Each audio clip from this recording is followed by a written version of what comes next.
Uh, Hello everyone, and welcome back to D&D&D&D&D campaign number 2 of Black Ink and Blue Blood. We are doing a slightly different format this week as we're having some technical issues, but that will not prevent us from bringing you story. Speaking of, when we last left off, the party the party finally arrived at the Temple of Rigor, the second of the 4 temples they need to explore and find the hidden treasures within in order to unlock the secret passage to the Argosian Palace. To be able to sneak in past the army undetected and confront President Argos, the head priestess of the Inquisition. Making their way through the swamps and jungles of the island, the party arrived at the temple only to find fresh Inquisitor bodies, which had been inlaid with parasitic dragon eggs. Lucian managing to heal one of them from the sorry state they were left in. Liv was just about to show the party where the entrance into the secret trap door, no longer a secret at this point, was. But everyone finds themselves currently a bit distracted as the Dark Elf Inquisitor woman violently hacks up a half-formed dragon that had, thanks to Lucian's magic, not been able to fully take shape within her body. That being said, as she slowly recovers and takes in shaky breaths and looks around at all of you in confusion, and you can immediately tell no small amount of suspicion, what would you all like to do? Can you hear me okay? Yeah. Hello? Okay. So, yeah, sorry.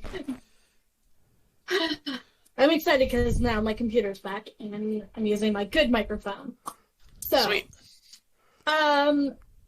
while I'm holding her and making sure that she's stable, I'll look at her. Are you okay? She kind of stares at you for a moment, and after almost like kind of quietly scanning you, she finally gives a somewhat curt nod and, taking in another shaky breath, responds, "Yes, I'm fine." She kind of, not rudely, but more like trying to stand on her own feet, pushes off of you and takes a few wobbly steps and puts her hands on her knees as she kind of almost dry heaves for a moment, and I wasn't sure how long that was going to last. Or how long I was going to last. Thank you. How long? You're welcome. How long has that thing been in you? Days. I think it's been nearly 3 days now. Do you have any magic? Can you help me restore the others? She closes her eyes and thinks for a moment before shaking her head, and I can heal, but I don't have the ability to purge them from their bodies.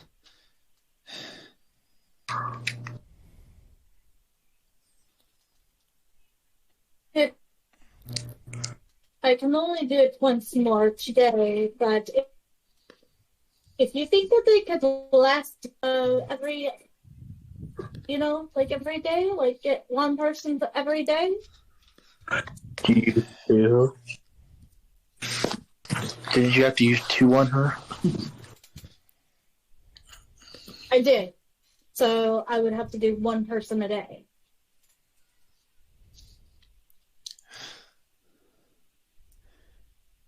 She sighs for a moment and gives a nod. We would be most grateful if you were able.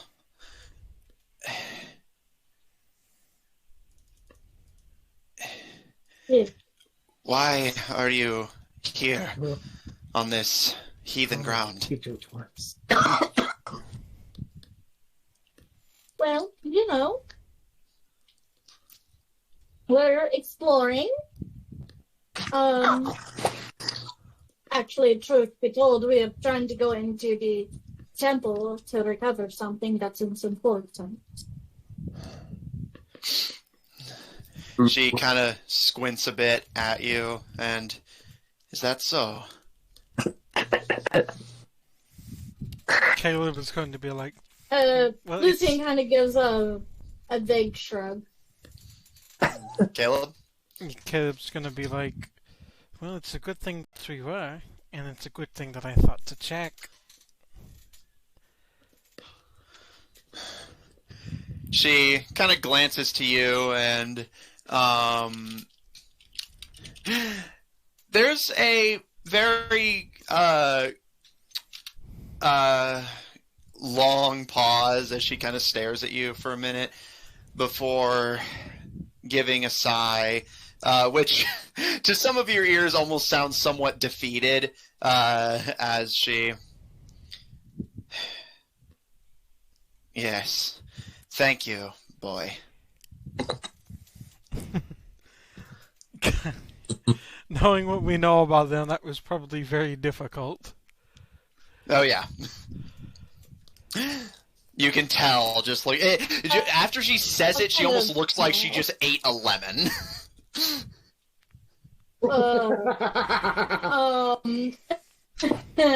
I'll give her a pat on the shoulder as I come to my feet.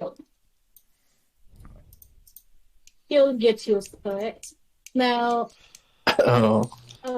if you want to, you can stay out here. We have a friend that's staying out here. I don't know where he is right now. Where is Liv?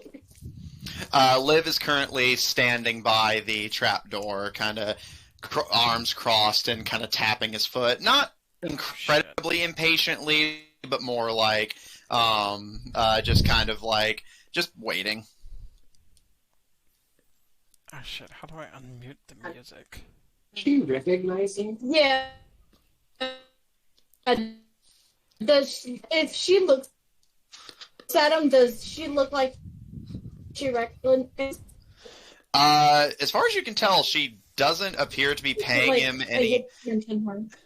as far as you can tell, she doesn't actually appear to be giving him any more than a cursory second glance, which you notice seems to be the case for most of the men in the party.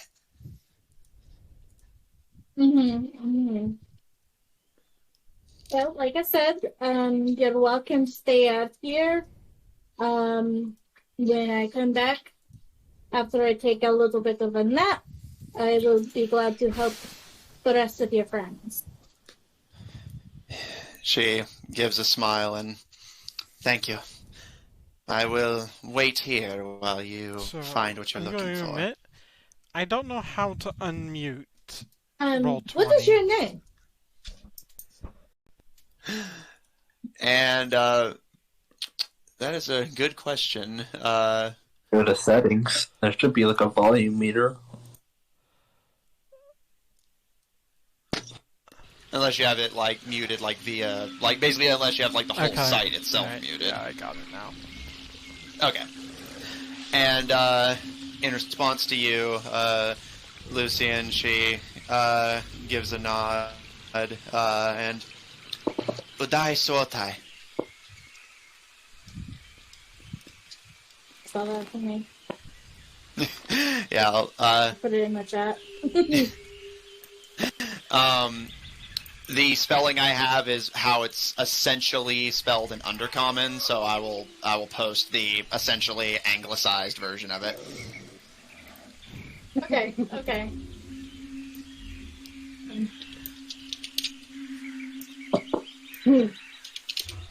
But if you've been like this for days, you know, I think. Are you hungry? Are you thirsty? Sorry, Quite.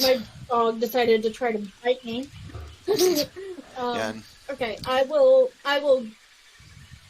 give her some of my my rations and my water skin. Here, take your fill. If you're still hungry after this, I have more. Take as much water and food as you want. My thanks. And happily begins to devour. To her credit, she only takes a day's worth, but what she does take, she greedily hawks down. You can definitely see the days of paralysis, starvation, and dehydration. She's disciplined and holding firm, but you can tell it's had its impact in its own ways. Caleb is going to ask her, so what exactly happened here? She kind of squints at you for a moment before sighing, and Our Lady suspects that the islanders are plotting against us and maybe rallying around their pagan temples, perhaps in search of these mysterious keys that have eluded us.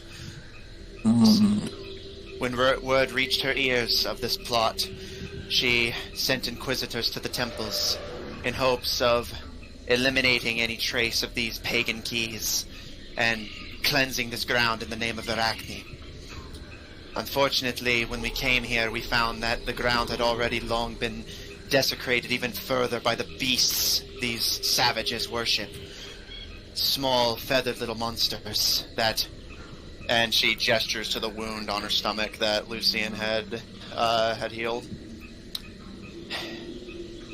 All it took was one mark on each of us, and one by one we began to fall, as their parasitic young took form.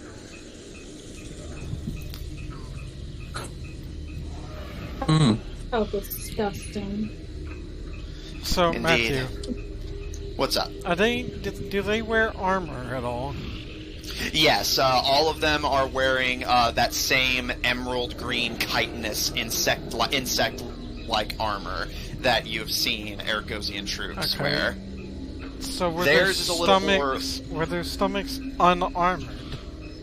The designs they use, the stomach is not completely unarmored, but there is a sort of gap, as the Inquisitor's armor is a little more ceremonial. It's not the same, knightly, plate armor that you would expect, from a more, frontline fighter. Theirs is a lot more lavish and ceremonial, and there is a small, gap, on the stomach, which it seems the Troodons took advantage of.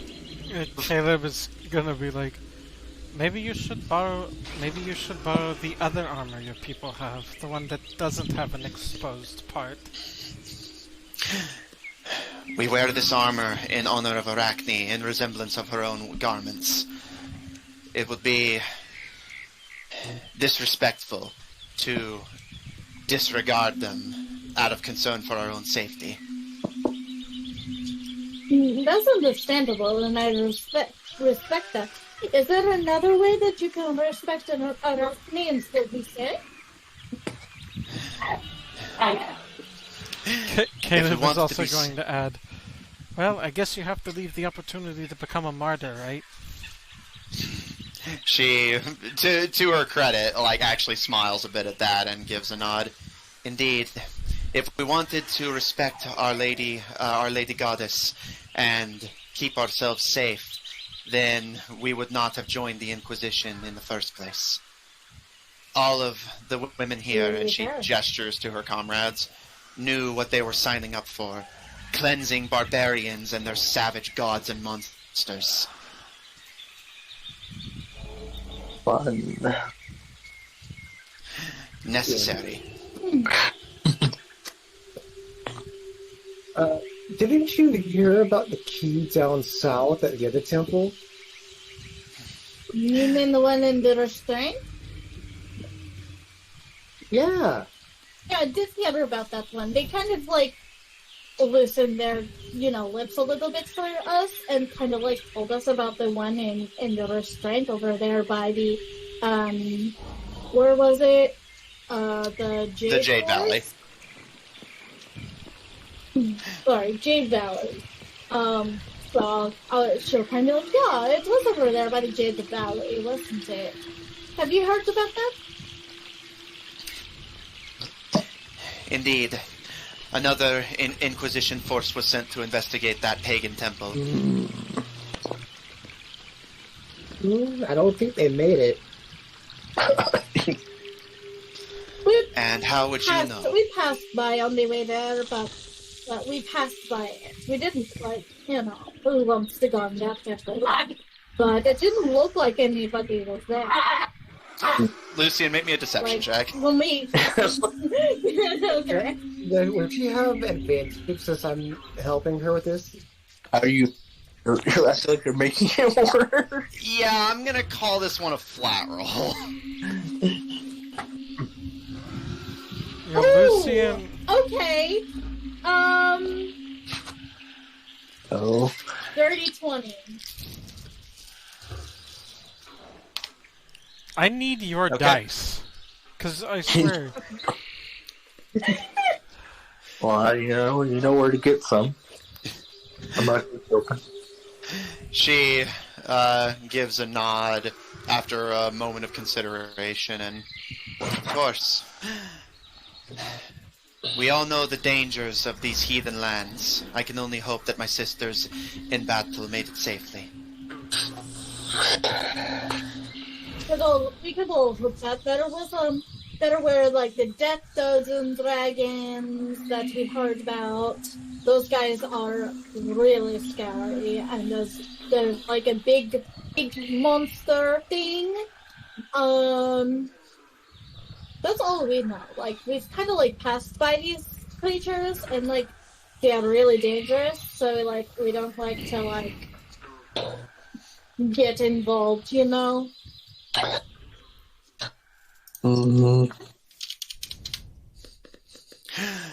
She kind of slowly nods at you, and of course, and sits on some of the rubble of the temple and takes a deep, steadying breath as she, with lance in one hand and arm loosely leaning on her knee with the other, gives a deep breath and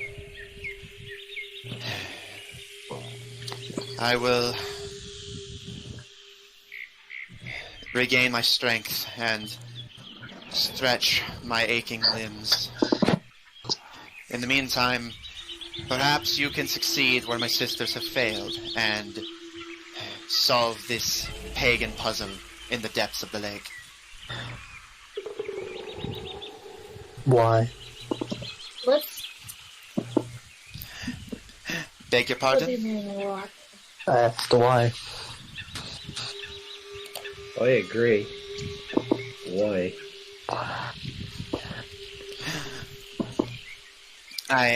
Do not understand the question. We're just exploring. It's a We're just exploring. We're not looking for no clues. She gives a smile and, do not take me for a fool, man. If I did that, I would have said something stupider. Believe me, he can say some pretty stupid stuff. Of course, he is Also, but a man. remember, you're a long ways from home. Lucian chuckles at this. Your rules don't apply here. Do you mean to imply that the reach of Lady Ergos and Lady Arachne is anything but absolute? It's weak. Gil. He started. I don't care. Ladies don't start fights. They finish. Started it. Now shut your fucking mouth. Mage, I'd like to remind you of something. Oh. I'll kind of narrow my eyes at Yeah. Neon. I would like to open the cockpit of Morgan and just kind of give like a half heart. It's like, come over here, please. All right, like with my hand. I I mean, will go. Look, I come here. All right, I will go over to him. Yes. and I kind of jump down. Just kind of dangle my legs over and jump down, and then kind of again motion with my hand for Lucian to bring their head down to my height level. And, whispering, just like, you remember she's the enemy, right? Yes. Are you Of course. sure? But I also remember that these people that we literally saved their lives, they can and will go back to their master. So anything that we say and do can and will go back to other groups. I see what you're trying to do now. All right, I'll trust your judgment here. Rip. While the two of you are having this conversation, she kind of gives Gil a long, hard stare. You can see she actually had tightened her grip on her lance, and it seems like if Lucian hadn't stopped her, she probably would have lunged at you. But she settles for simply giving you a long, cold stare. And I am not a fool. Even an ignorant man knows that these temples have been nothing but rubble, long cleared by the Inquisition for over a decade. The only thing of value that you could possibly be searching for, explorer, are the keys. Well, apparently y'all weren't good enough to find those, were you? Ew. I would like to I'll turn jump. away from... Caleb is going to look to go be like, Thank you. I don't think this is really the best time to be getting into a fight. I would like to jump back in Morrigan and fucking shoot her. No, I'm kidding. It's open fire. No. Alright, if Gil's not going to start a fight, I will. I'll do it. No, I know I said I trust your judgment, but you know what? he could just be like, well, Gil's gonna make this room and attack him anyways. I might as well just get this out of the way. Might as well get a surprise round in. Nah. And I would like to say to the Inquisitor, you'll have to forgive our associate. You know how men can be, right? He's a bit brash, doesn't think his words through. We're trying to train him. He's a particularly bad example, too. So it's even worse than usual. That much is obvious. Control him, or I will. Do my best. Listen, I'm trying to listen. This boy is like a wild buck.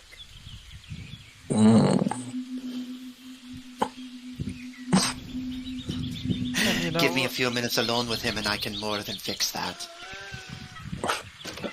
Neon stifles a laugh.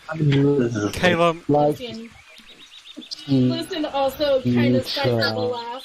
Don't tempt me now.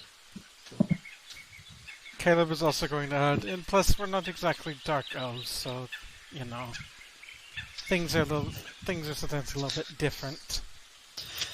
Yes, Lady Argos always reminds us that the ignorant savages of these lands need an adjustment period. It's getting awesome. Let it not be said that she's not a wise leader. She is young, but she will make a fine priestess. I agree. She sighs and leans back against the rubble and with my sisters wounded and relying on our cooperation for safety, and I myself still deeply wounded and recovering, I will be the first to admit I am not in a position to stop you at the present moment. So I will leave you to your exploration. But, Miss... And she gestures to you, Lucian.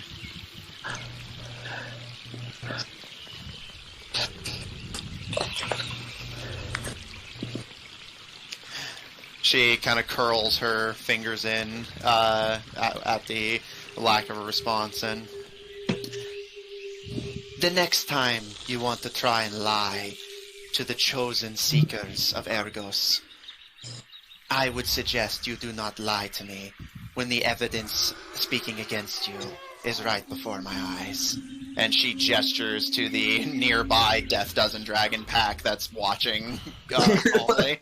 Yeah, I was like, there's those guys.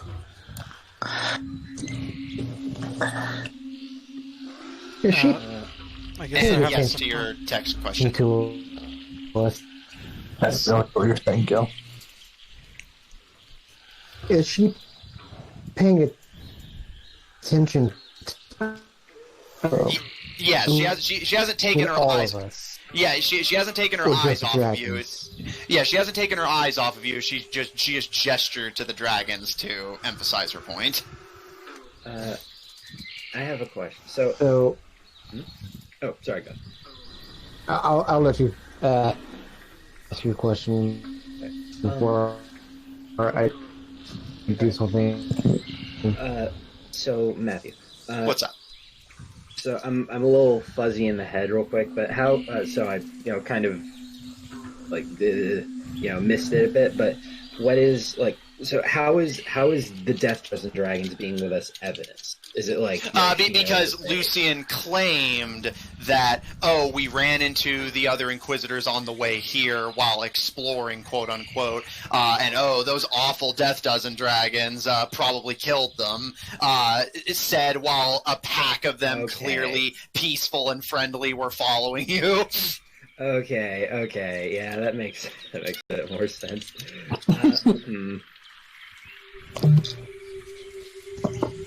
Okay. I couldn't, again, I woke up from a nap, so I'm like, No, I Alright, get you, yeah. so Caleb is going to do something. Okay. He's going Do to... He's going to say, well, if you want the truth, we are looking for the keys. Have you ever heard of something called... God Council, Deity Council, Divine Council, something like that? There's a rumor that there's a treasure, I think, involved, and if you can find items of various gods, you're supposed to be able to get the treasure. So these keys are obviously something of some kind of god, so maybe they might have a clue to finding this treasure. Caleb, make me a deception check, and I'll give you advantage, because that was actually pretty convincing. Okay, let's see. Yep. +5. Here, while he's rolling, I like to say, again, you must forgive us the It's going to be suspicion a 19. Alright, and Neon, go ahead and add in, just so I can factor it into the roll. I ask that you forgive us, Lady Inquisitor. We don't know who we can trust out here. We've been set upon by bandits every now and then, so, again, forgive the secrecy. Not to mention the dragons.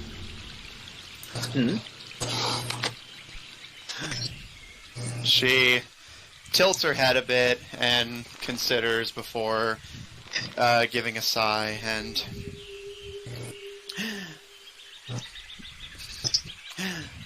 I suppose that stands to reason. I've indeed heard the tales of the great treasure.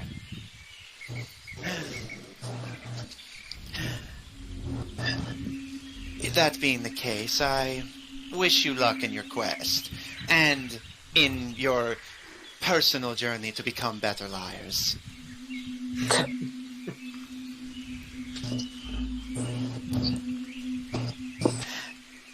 Boy, she's not really making it easy for me to not shoot her.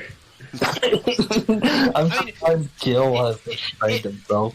In her defense, she actually doesn't seem hostile with that. More just like basically taking a crack at you for like basically like not only the fact that you were lying, but lying poorly. Oh, okay. I thought she was like catching on again. I was like, God damn you, lady! Keep your mouth shut. Yeah. Can I just say, the moment that idea hit me. Yeah, that was good. How jumpy does she seem? Make an Like, does insight she check. look like she might try to run off? Uh-oh.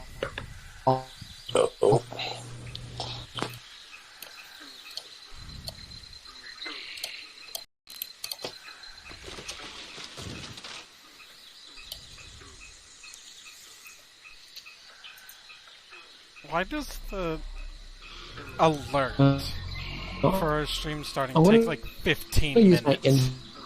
inspiration. That's normal. It's just the bot. And what'd you say, Gil? I was gonna use my inspiration All right, go for it. because the first one was only it's a dirty 20. You're gonna have to forgive us. It's storming really bad. It's fine. Yeah, I get it. Yep. May need to use Amanda's mic. It sounds more stable. It's dirty 20. Storming really bad.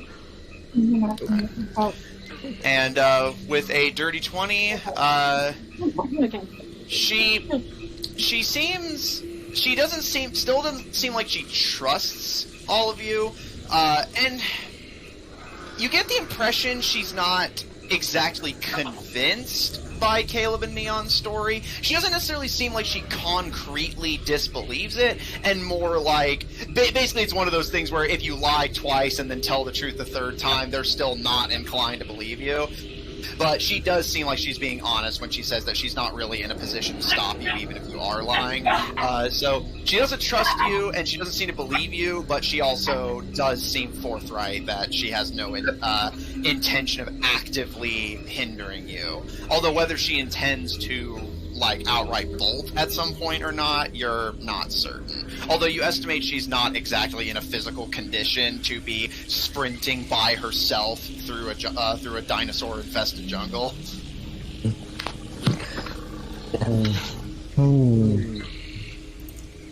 So, Liv, is he past her? And again, when you guys are in the same route, one mic at a time, please. Sorry.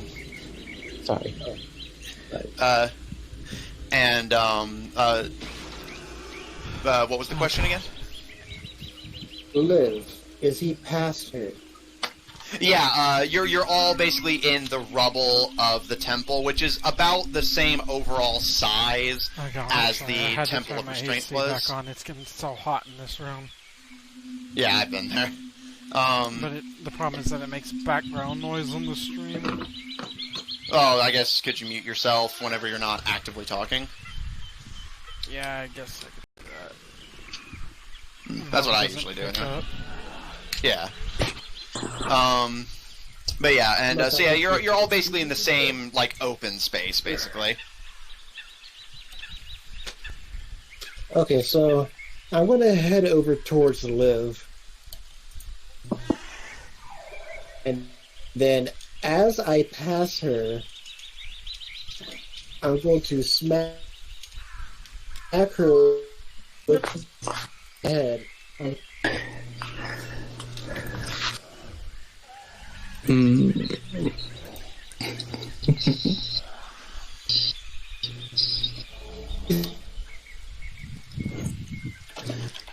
Are you sure you want to do that? Do what? Okay, like I couldn't hear nothing Yeah, about I it. didn't. I'm used to bad internet, so. She's weak. What is he saying And to I do? don't trust her, she doesn't trust us. So the obvious solution is to pick a fight. No, do it. Go ahead. I could obviously win. I can obviously win. Sure, let's go with that. Is there any indication that Gil's about to do this? What's up? Can we establish something? Would I be able to stop him, or is it like, is it too late? Again, you guys are all standing in a pretty open area. Gil's definitely going to have to go out of his way to approach her on the way to Liv. So, yes, I'll say, it's pretty telegraphed that basically you don't need to be a genius mech engineer to put together. There's no way Gil's going to get that close to her unnecessarily unless he's planning to do something. They're like, it's Gil. I simply want to shout at him, "Yeah, don't do anything rash. You know what happened last time." Then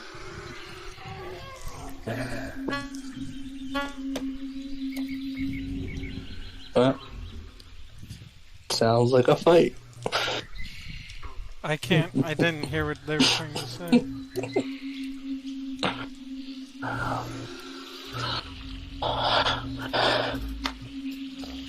I will ask you again, Gil. Are you sure is why you I want to do mute this? myself. I've been talking the whole time, and I was. I've been there. It's something that you just kind of get used to. What were you trying to say? I was going to ask if Caleb could also try to stop Gil. Yes. Again, it's pretty obvious that he's trying to do something. Everyone's trying to stop him. Caleb is. He doesn't do it. Alright. He just keeps walking. Alright. At Caleb's movement to stop him and Neon's protest, Gil reconsiders, and you can see she was just staring at Gil with her, white knuckling her lance, almost quietly, daring him to do it. I thought Gil said he didn't stop. Are you saying you didn't stop or that you did stop? he said that he did stop. No, yeah, that's what I thought.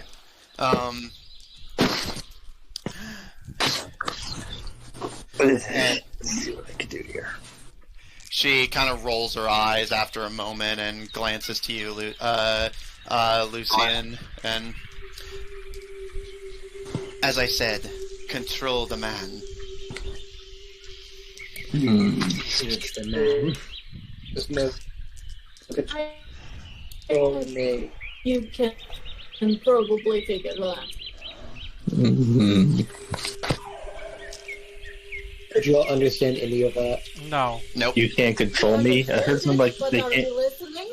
I heard something about not being able to control you.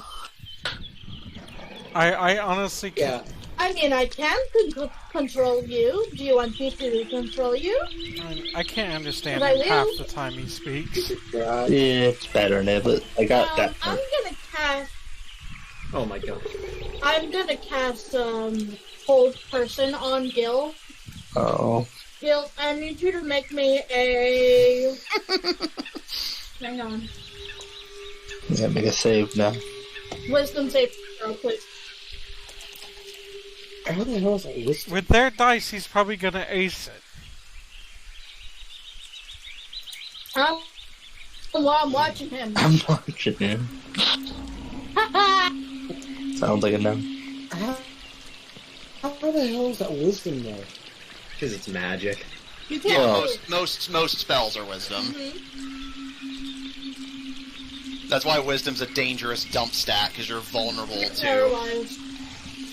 Alright. You're paralyzed. And then Lucian's gonna say, "Do you like this? Do you want this to be your life?" I mean, you can try to get out. Just remember, there is a time limit. And then you Only can so many Are times you you keep can trying at to get all, out. Gil? Times. Do you want this to be your life? Uday, for her part, is, not full-on cackling, but you can hear her, giggling under her breath, and actually pulls the faceplate of her armor down to, hide her smirk. Caleb is also going to say to Gil, You really need to stop picking fights that we don't need to pick.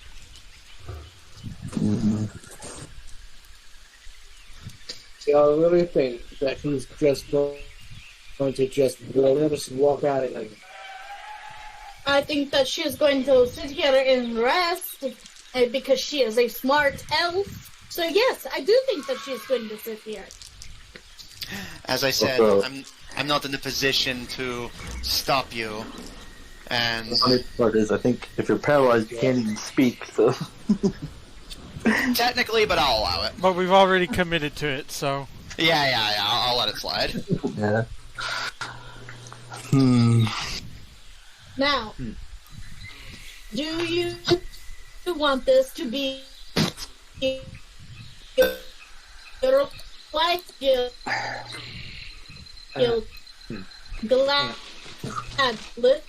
Are you going to answer me? Or are you going to be Big Baby? What you were like in there?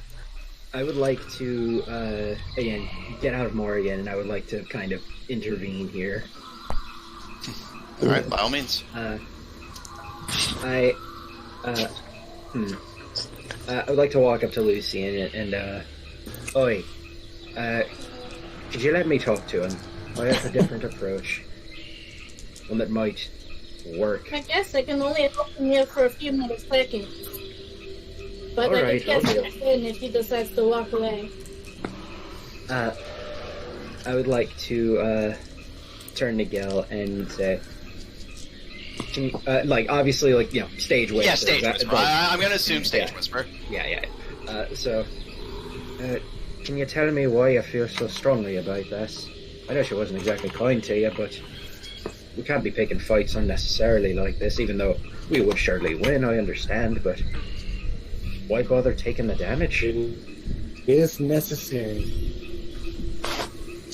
How is it necessary? The longer she rests, the stronger she'll be. When we get back out,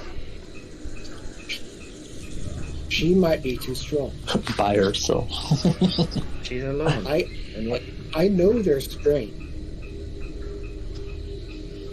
Oh, I got it. I doubt she'll come after us. Besides, we have an entire pack of dragons with us. And I'm sure we're faster than her on foot. It's not a worry. This is an unnecessary fight that we don't need to waste our effort on. Is it a risk that you're willing to take? Quite It's not just frankly, yes. my life here, it's yours as well. I understand.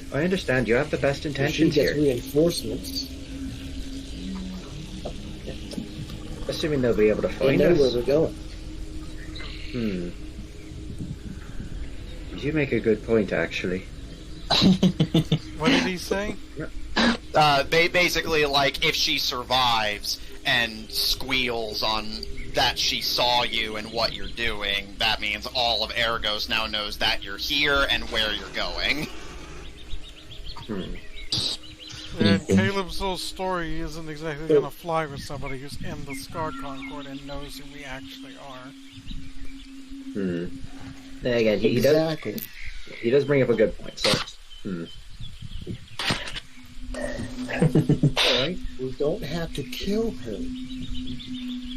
We just have to incapacitate. Don't kill her.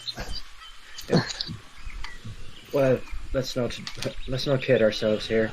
If she's incapacitated out here, she's probably dead. I'm sure literally 5 minutes after we leave, she'll be eaten. What was We that? could take her into the temple. Now, why would we do that? He said we could take her into the temple. Yeah, I heard that. Because then we can watch her. This seems like an unnecessary use of effort. Kill her. Alright. I'm going to jump into Morrigan. Oh no. They were stage whispering, so nobody knows what the conversation they just had is. No. Honestly, I would like to say I'm that just gonna everybody... keep an eye out on the wall. keep an eye out for.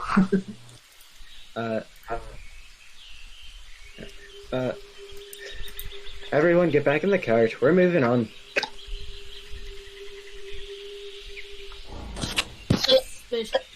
Just squinting. You for what reason? Are you suspicious?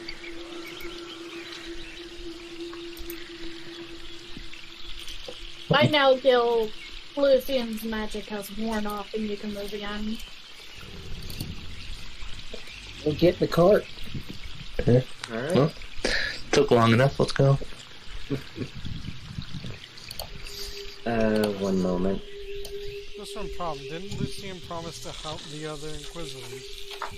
Yes, She did. That's Yeah. later on problem, which would probably you could just walk away. Do it, pull a zephyr. When have you known Lucian to do anything of that sort?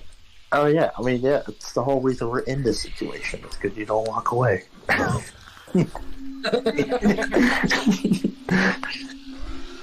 I know that. I just that is an option.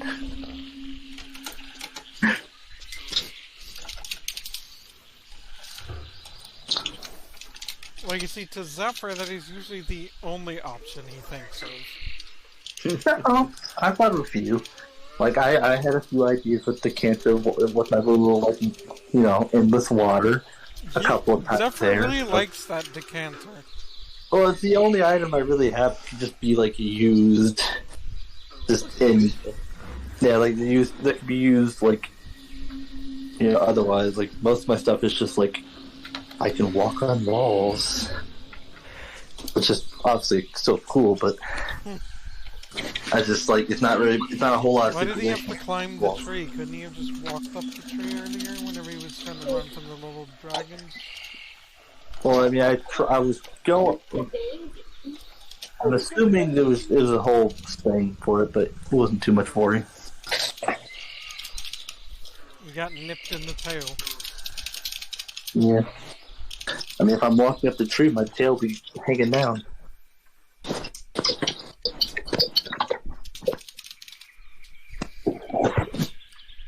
Let us go.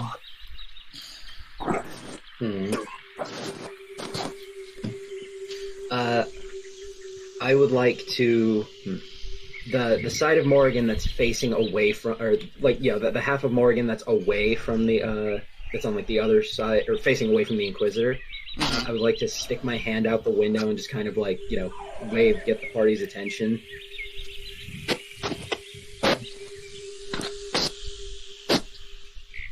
I yell, yes, you need Come some. on. What is it that you need? What dejected Lucian will go over to Neon. I promise to heal her family. Could that wait a moment? And assuming that the rest of the party has noticed, I would like to make the signs for 3, and then 2, and then 1, and then just kind of motion over towards the Inquisitor, the living Inquisitor. Got this. So, and then once again, 3, and then 2, and then 1. Are you about to start something? And then I'm going to have more, and then I'm going to talk to the Inquisitor. Lady Inquisitor, I thank you for your understanding, and I wish you best of luck. And I apologize in advance. And then I stomp on her with Morrigan. Make an attack roll. I will. They're gonna laugh if you nat 1. Hey, I got it. Hey, I've got inspiration. Natural 20. Flat.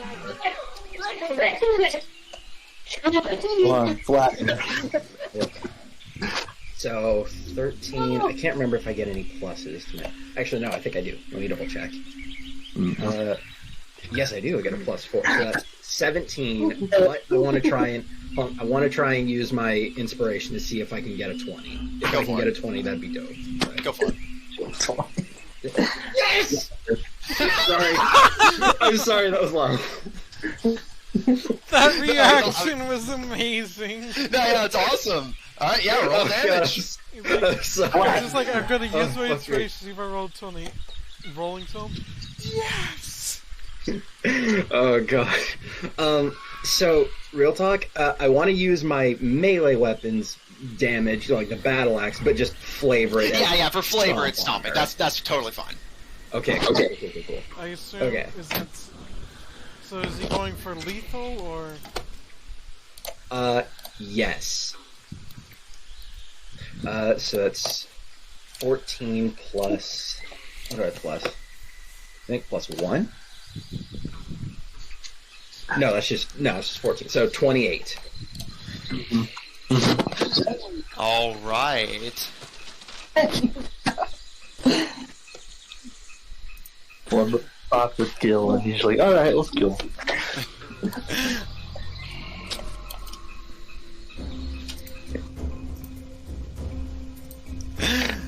So that's 28 damage. You know, It's it's too much. they're just going through the video.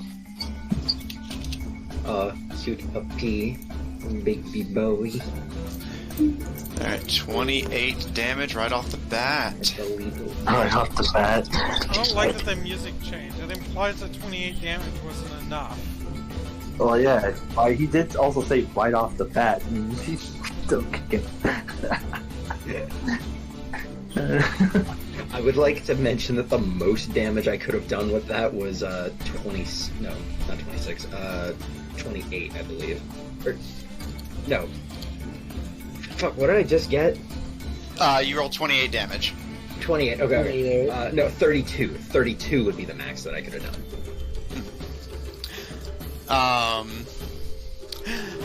As you stomp down on her, you do hear the sickening crunch of bones.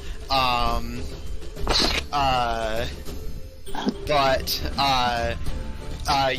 you actually feel, as the crunching of bones settles, the slight creaking of metal as she forces Morgan's claw off of her, at least enough for her to roll out. And as you stomp back down into the rubble and she lays prone beneath you, looks up with a wide, bloodthirsty smile. And Get a surprise round. you do not, because she smiles up at Neon and, I'm sorry as well. You're all terrible liars. Yep. I'm not even shitting. She rolled a nat 20 to see through Caleb's lie. Ooh, Oh, I'm ouch. calling chicken shit. She knew! Ouch. I would like everyone to please roll for initiative. Alright then. Alright. You want to flip my dice? Oh no, fuck you that too. inspiration. Because fuck that. That is too 21. good of a fucking... Matthew, that was too good of a fucking... of a roll in a fucking idea. To have it just fucked by RNG like that. Come on. I mean, I don't know. You tried to lie to someone whose entire job description is rooting out and killing liars. I don't know what to tell you. Even if she hadn't rolled a nat 20, her insight is so high she could have seen through it with a mediocre roll. Yeah. Plus, you could argue that Alright, the I got a high fucking roll. 22 in total. You could argue that the high roll on your part just kept her from attacking us right off the bat. Mm-hmm. Oh, fuck this bitch. Hello. Oh, don't worry, she will be. Yeah. Yeah. All right.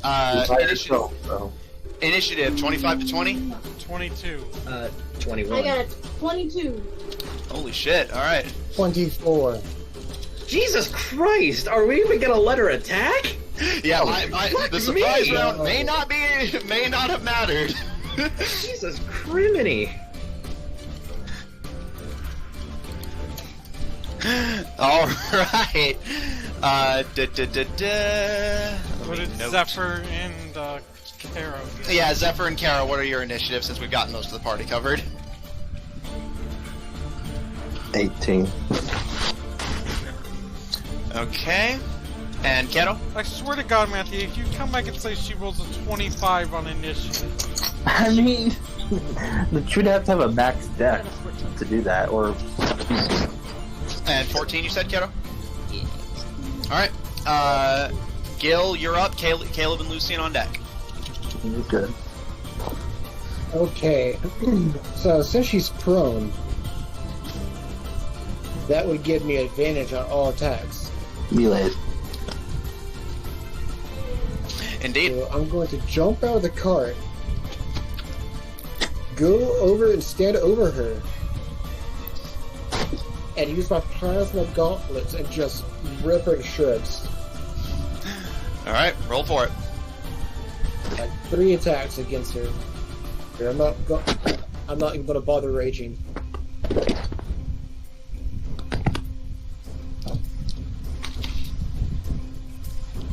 So the first one is a 21 to hit. That's a hit.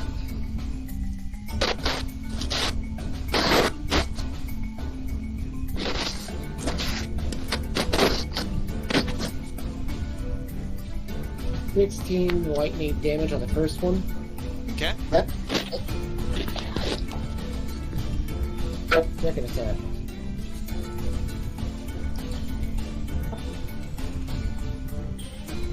$19. That is a hit. Roll for damage. Why are you quieter, Matthew? Oh, am I? Yeah. I haven't changed anything. I turned him up a bit, and that's fine. Okay, that's 20 damage. Alright. And we are fucking her right up. Alright. Set up audio. Just fuck it up. I think because I was clicking to access my notes and I opened Audacity by accident and I think it dinked with my mic a little bit. Maybe. Let me Like, God, Better? Matthew, I worked really hard to get this audio set up right. And then you Yeah, gotta go fuck with me. Really putting me out here. Gotta put through all this effort to raise the slider. To explain, I opened Audacity by accident, and whenever I record audio for the podcast, like whenever we have technical difficulties to like explain what was missed, I have to turn my mic way down because Audacity is super sensitive. So whenever it opened, it defaulted it to my Audacity settings, which was super quiet. But am I good now? Yeah, you Yes. My Okay. third attack. God damn, there's 3 of them? Yeah, he gets 3. Oh, damn. Only with the plasma gauntlets, but yes. Ah. Yeah, because they're gauntlets, he gets a bonus. You think gauntlets would be Okay, 2 third- attacks, one with each third one? Well, but as a barbarian, he already gets 2 attacks, so it basically amps it to 3. As Yeah, a so- neutral 20. That'll do it. Roll for damage. I wonder if you can get a rogue able to do multi-attack with sneak attack on each one. Man, that like Rogue would instantly go from being like already a pretty popular class to by far like right up there with Fighter Attack's for supposed most to be only one overuse. attack per turn, by the way. Yes, to prevent basically to. So as it functions, even if a rogue got multi-attack, they can only sneak attack once. Yeah, basically so that you can't take a level in Rogue just to get sneak attack, and then like start taking levels in Fighter to be able to spam it. Fair And plus, it kind of stands to reason if somebody stabs you once, you're not going to be looking at the guy across the way. You're gonna be Yeah, yeah, you're not gonna be caught off Hey, guard by the same hey. person stabbing you twice. Tell that to Assassin's Creed Takedown. But Yeah. I've seen the guy stab them multiple 26 times. damage. Well, it's Assassin's Creed. Alright, and Gil, given that you already flavored how you wanted to do this, with your final strike, that is enough to take her down, and she has just enough time to look up at you with plasma burns and singed chitinous breastplate, and growl out, "Heretics!" before you, as you stated, rip her to shreds with your plasma gauntlet. Can I, before she dies, when she says heretics, can I repeat the rebel phrase? By all means. For the hair, though. I do so. Whether she understands what you just said, or simply the shock of, further pain and death seeping in, her eyes go wide as you tear her apart, and she falls in a mess to the rubbled temple floor. As her presumably horrified, paralyzed comrades look on. Yeah. Also, Caleb, I am curious, is Leaf I still take here? out of those. Yeah, Liv's just watching. She's like, oh, okay, cool. Alright, Caleb's gonna ask him something real quick. Go for it. Do these, parasite young, do you know if they require living hosts to be born? Yeah, I had the same thought process. To be honest with you, I'm not sure. I've never exactly studied how it works in depth, but given that they seem to take great lengths to keep them alive, I'm guessing if they don't need them, it certainly makes them better off. It certainly decreases the chance that whenever we come out of the temple, we're going to run into an army of them waiting for us. I see I see what you put down, Zephyr, you smile at your brother as Liv gives a somewhat neutral, cold nod, and that certainly stands to reason, Dragon 2. It's probably better than what awaited them anyways. Is there a way that I can, move within, where all of the bodies are within 15 feet? Not without moving them first.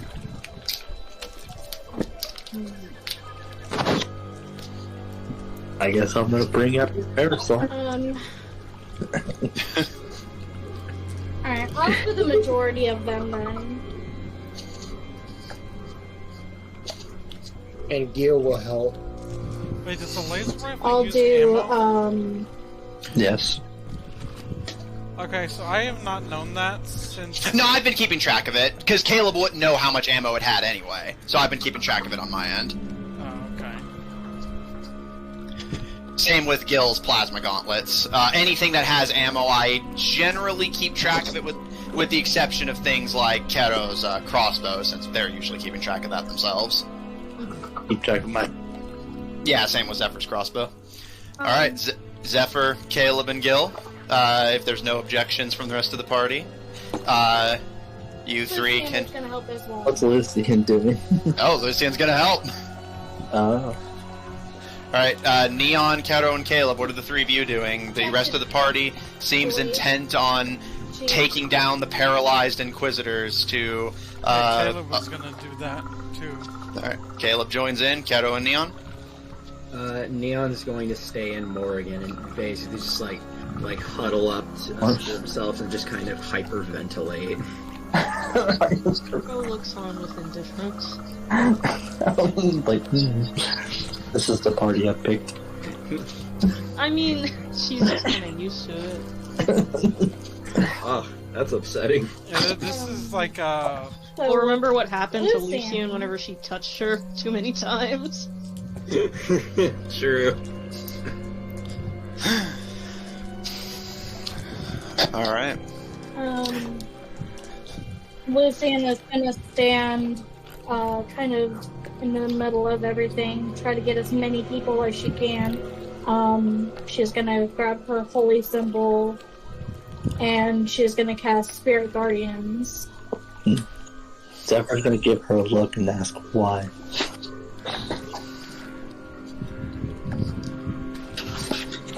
Why not? They're pair. It's my Why waste? second strongest spell. Keep arguing about, you run out of magic and you're just wasting it here. Yeah, all you have to do is this. I mean, she's already done it. I And mean, he'll slit one of the there, you have to her. Yeah. And then It's already done, so. Alright. but this complains about magic. Uses it recklessly. Zephyr with your bladed parasol, Caleb with your many blades, Gil with, from the sounds of it, a knife, and Lucian with your magic. You set about the gruesome, macabre task of killing, or, as Caleb observed, more appropriately, putting out of their misery the living Troodon nest hosts. As one by one, they join their fallen sister of battle, presumably joining them in whatever spider-themed afterlife they think they're going to. Also, Kay's gonna ask Leaf something else. She's gonna ask, so what is your people's usual way to deal with the dead?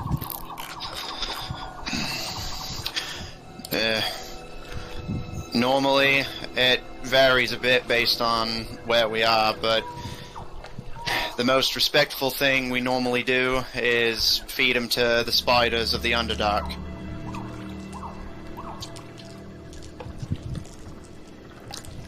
Are there any? I don't think there's any spiders around. There are already food anyways.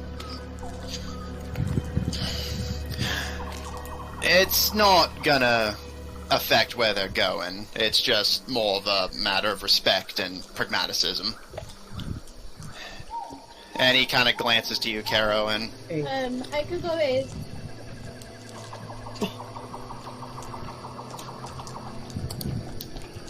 Listen. There's something Gil would like to do. Lucian's gonna say, well, I could always perform a funeral rite. I can only do it for a couple of the bodies. How many are there? There appears to be 5 in total. And Okay, before so you one do... of them won't give it. Yeah, and, on each person. before you do your thing, Gil, Liv kind of shrugs and glances to you, Caro, and... There wasn't a whole lot they would have done, we could have done about it. From the sounds of it, they were on the verge of passing on anyway.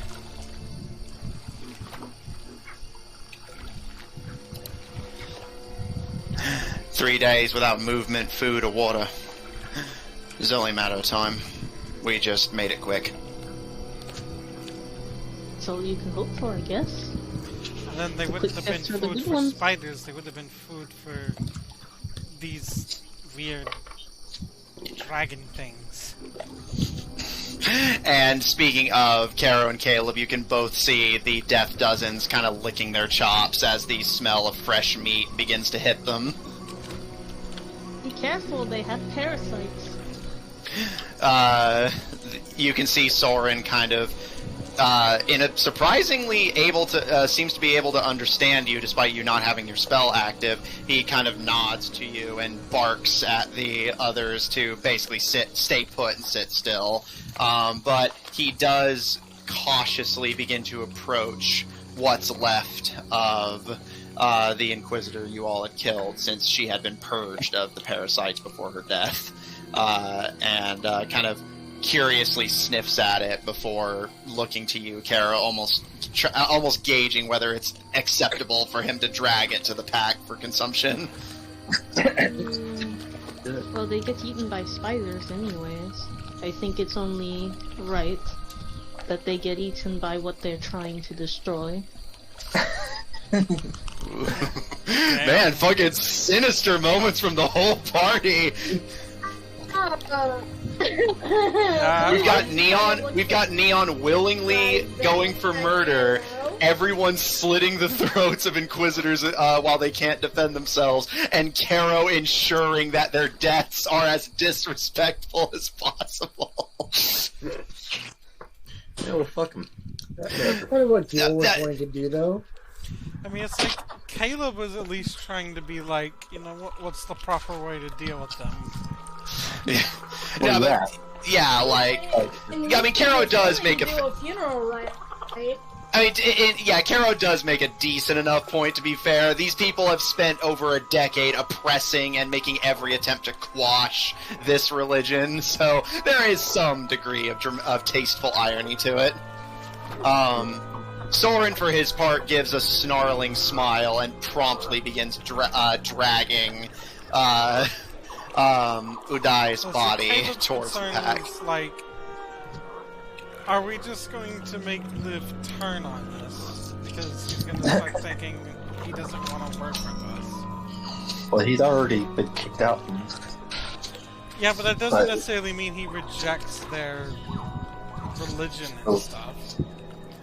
Well, I mean... And wasn't Leaf an Inquisitor himself? Yep, because he didn't qualify to be actual royalty like his cousin, being male, the closest he could get to a position of power was being an Inquisitor, which normally is a position reserved exclusively for women in their society, so that had some honor to it in and of itself.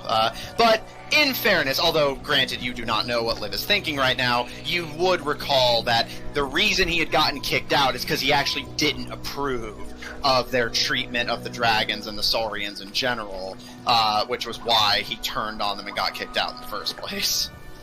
Fair enough. Yeah, Carol will turn to Alright. Liv. Let's get into the... I'm ready to go into the temple.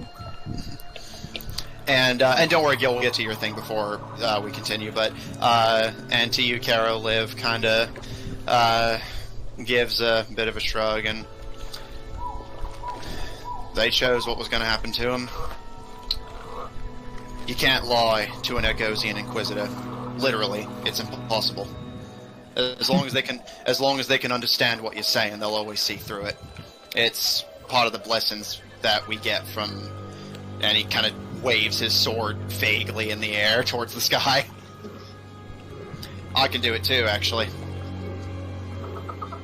Sounds annoying. He gives a bit of a sad smile and... Imagine hearing someone say something to you, and you just get this wiggle in the back of your brain that tells you that what they're saying is not the truth. That's why there's not very many of them. And he nods to the remains of the Inquisitors. And aside from me, they have to take what they can get. Not many get Arachne's blessing like that. Liv, can your cousin do it too? Aye. Anyone who's in the royal family can, and anyone who's gotten their blessing. You tell them a lie, they'll see right through it.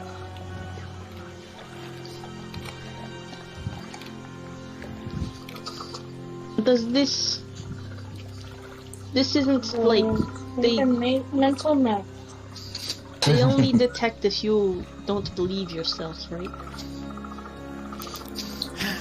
He kind of tilts his head a bit to the sides, and there's a few workarounds. If they can't understand what you're actually saying, for instance, and he nods to Gil, that little trick you did with Draconic, she wouldn't have been able to tell you were lying. She couldn't speak the language. And, yeah, even if what you're saying's wrong, if you believe it, so you're not lying intentionally, then it'll fly under the radar.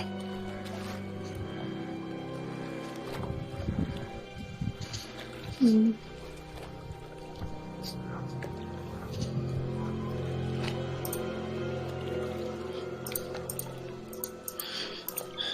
For what it's worth, I think you made the right call. Please. What's that, mage?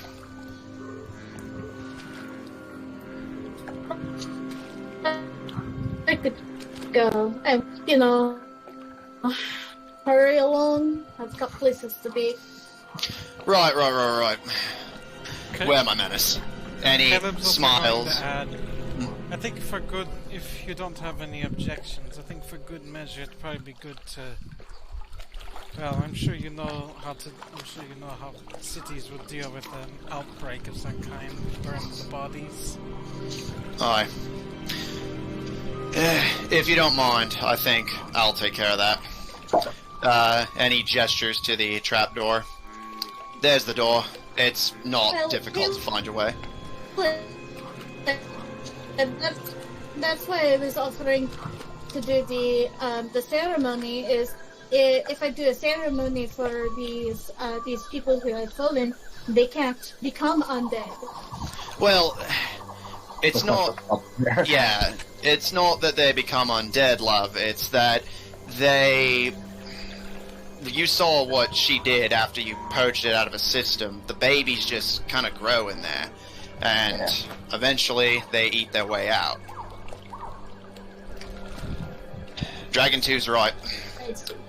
But I think... Well, I can't say that they'd rather me do it, but... I think if it came down to it, they'd rather be me than any of you. I owe them that much, at least. You go on ahead. I'll catch up with you. Alright. And, Gil, before the party moves on, what did you want to do? Before we had even started to kill them all, they all had their weapons, right? Yes, all of them were equipped with the Argosian Inquisition armor and a lance. So Gil would like to make sure that their lances are in their hands. As a sign of respect. Okay. No warrior should die with no weapon. Alright. Can I do one thing? Go for it. Are any of these people wearing a holy symbol for Arachne? Not that you can see, but you remember from looking at Liv that it seems like they tattoo it on themselves rather than wear traditional emblems. Magical tattoos.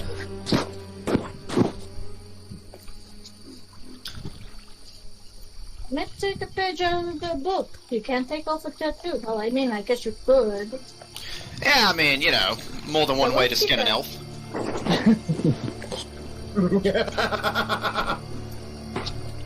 don't want to think about that. Let's leave. Alright, Neon, Zephyr, Caleb, Neon, Caleb, you can say something you want, but Kero, Neon, and Zephyr, is there anything from the three of you before the party heads down? Not from me. Nope, let's get going. Kero?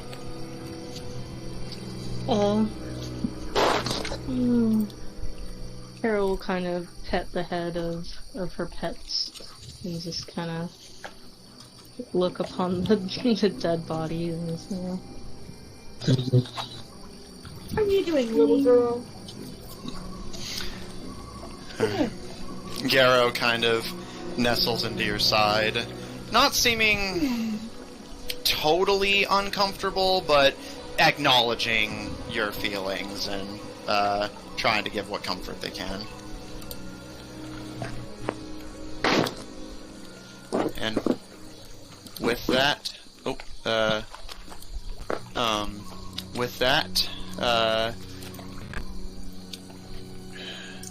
you all begin to head down into the catacombs of the Temple of Rigor. Also, real quick, before we segue into that, how do, because I'm a mod on the chat, how do I go about deleting a message? Because we got some spam in chat. You mean You the can bot? just ban them. You can ban them. The little bot. Yeah. Okay. Yeah, you can ban them. Yeah, we'll also delete the message. How do I do that? I don't normally. If you want, you can click on their name, or you can like slash ban. Okay. Yeah, he got it covered. Thank you, Hunter. All right. With that, you guys head down into the depths.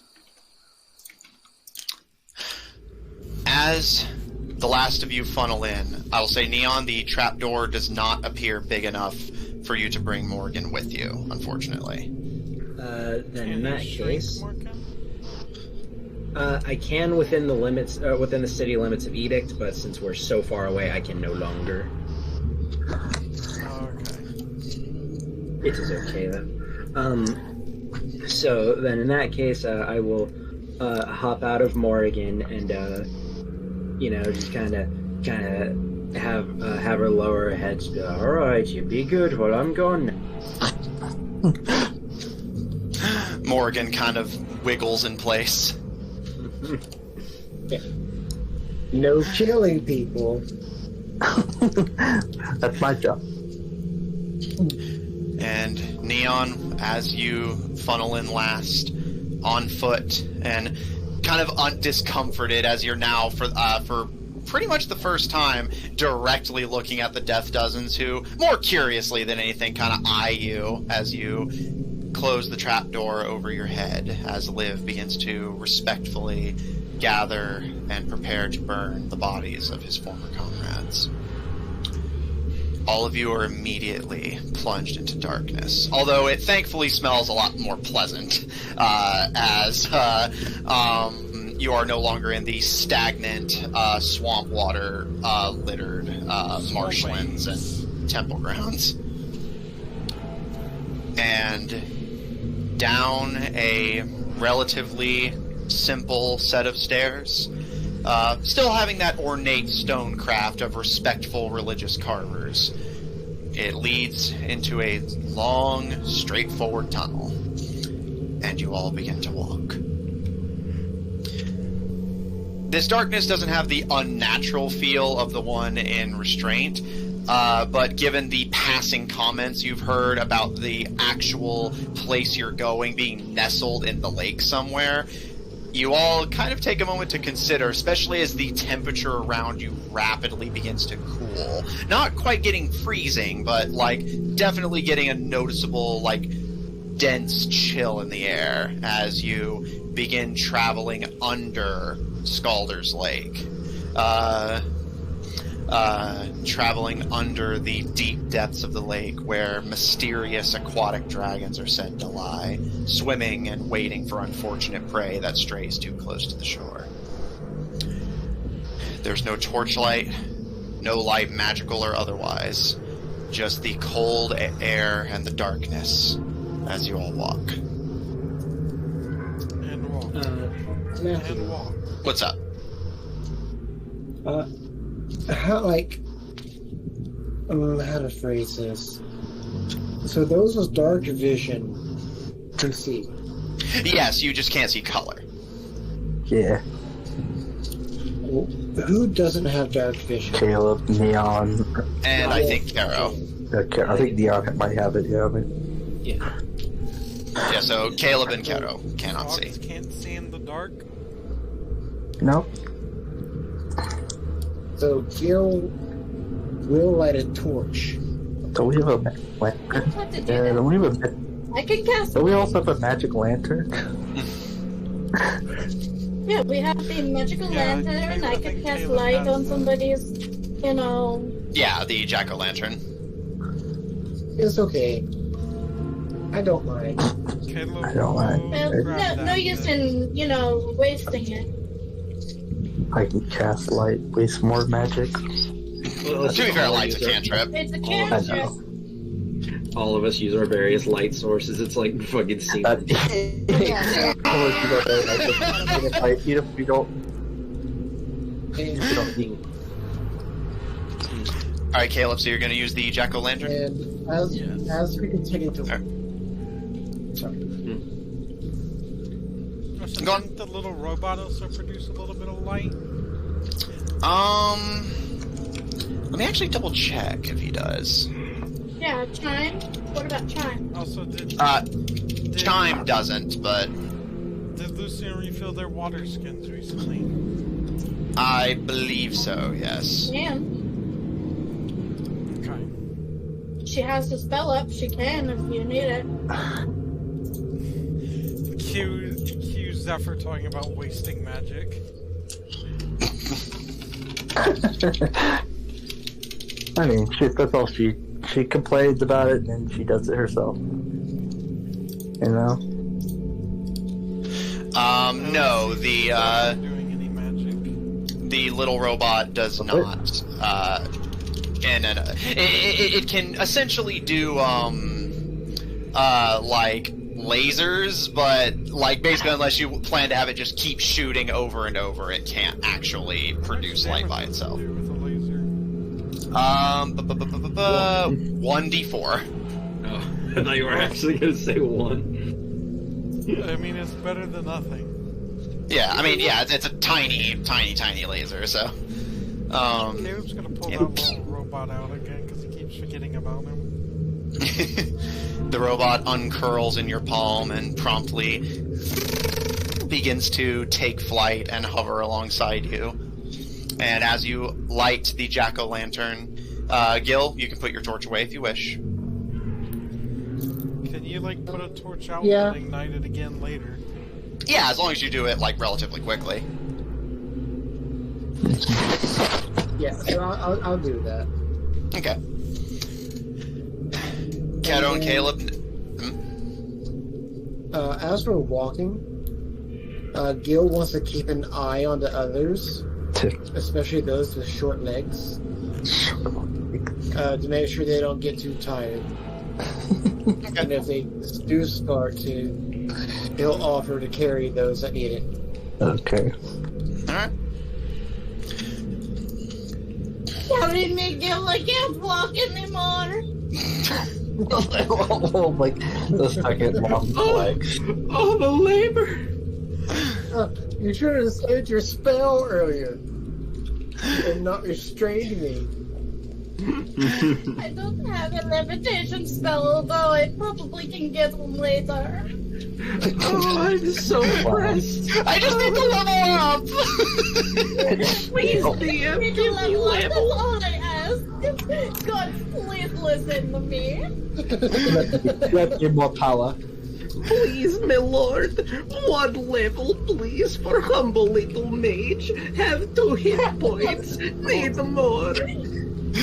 Caleb and Caro, the two of you almost can't help but smile as whether it's a simple logical boost in mood or not, the moment Caleb bathes the tunnel in light, restoring vision to those who cannot see at all and color to those who could at least see, the mood of the party actually becomes surprisingly light as they start bantering and making actually polite and civil small talk with one another as you begin to continue. Slaughtered a bunch of people, and now we're all Yeah, I was just gonna- good buddies.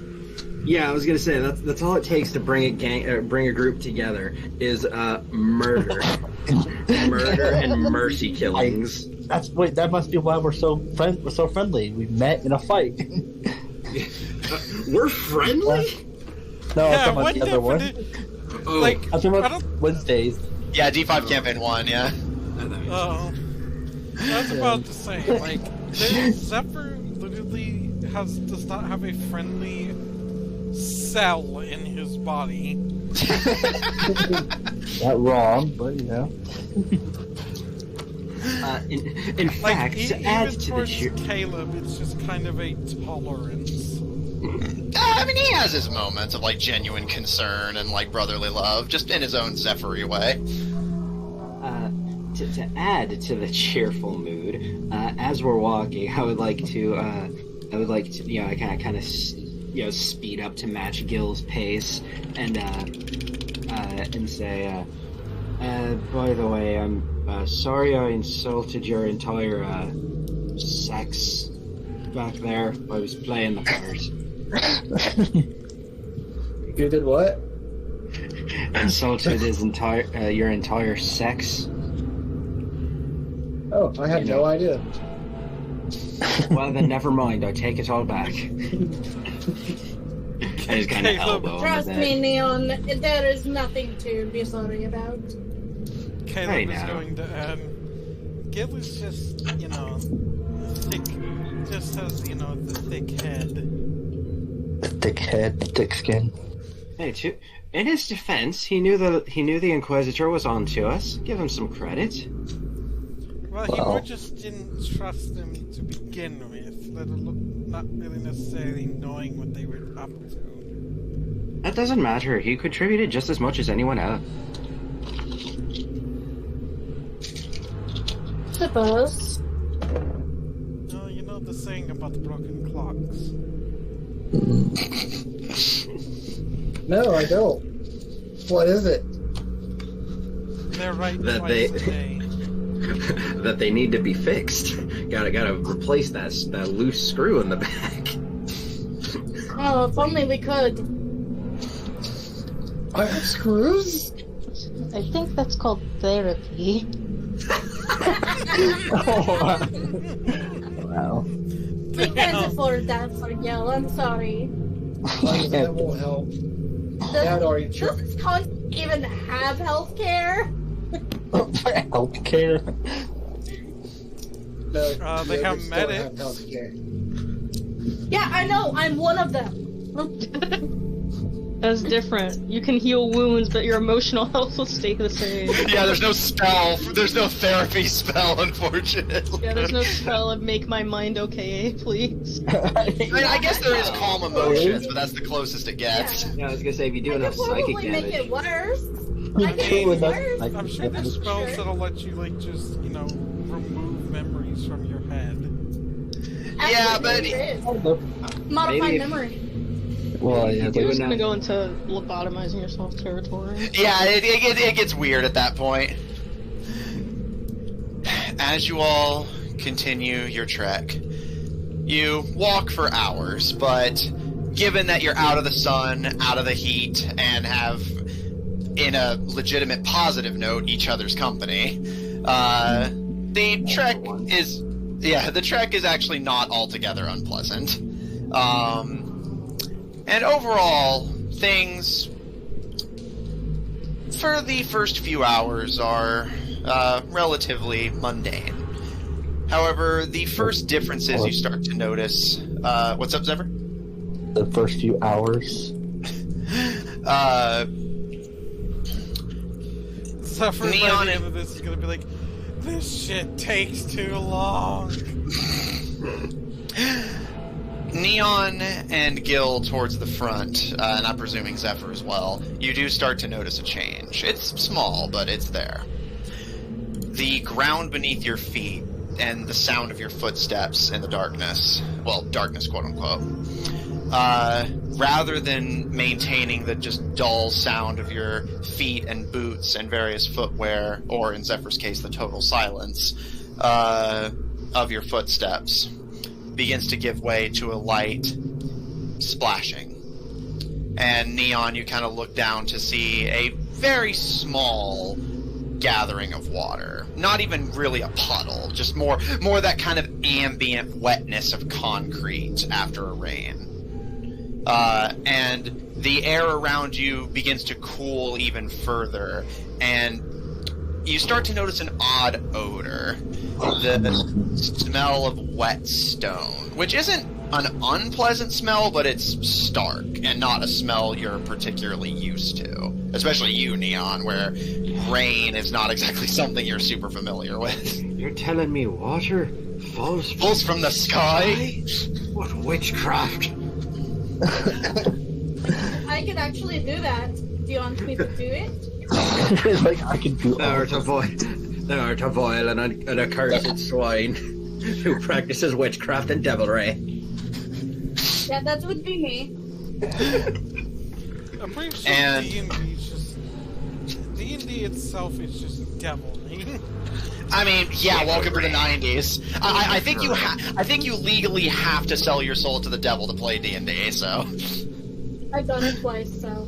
Yeah. Yeah, you sold your soul, and then you sold Jake. But yeah, so Jeremy's? Yeah. yeah, man, I was like, Hey, don't eat that! Hey, Jacob and Paul apparently gave their soul to the dank devil. Later, Yeah, boy. fell off the wagon and shook hands with the devil. The ambient moisture begins to increase. Caro, you start to delight as your feet are soaked by small puddles beginning to form in the stonework. Oh yeah, baby. And This is what I was made for. it doesn't take too much longer for you all to come into a large opening chamber that Caleb, if you wish, you can disable your jack-o'-lantern here, as it does appear to be actual ambient light in here. You all enter into a massive chamber, about the same size as the one that had the emerald key. But you do not see a single key here.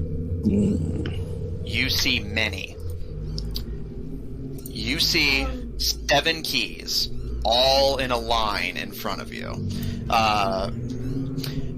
Multicolored, and all of them create the same glow that the emerald one did, that bathes the surrounding walls in the colors of their respective key design, creating this sort of kaleidoscope stained glass effect on the otherwise bleak stone walls. And you notice everything in here is soaked, and there appears to be about like 2 or 3 inches of standing water at the entire floor of this cavern. Is it stagnant water?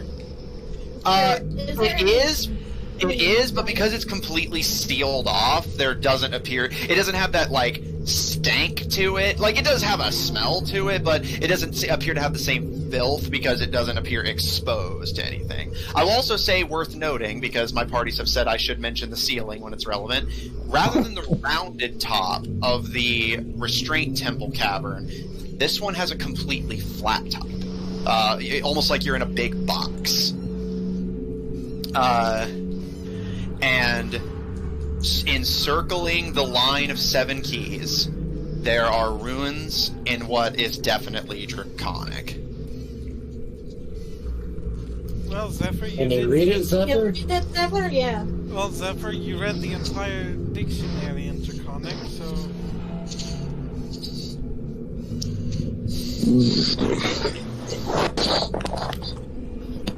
As he reads, I'm gonna cast guidance. Come on, man. So you you want read me the to- entire dictionary. yeah. I'm just saying, Zephyr, do you want to do that? Do I want to read? Yeah, do you want to read the runes? No. No, Okay. I doubt it. No. After reading the entire dictionary, Come it'd probably be too soon if he never saw another word in draconic. Also, I will say, just more for flavor, Caleb, are you going to keep your jack-o'-lantern on or no?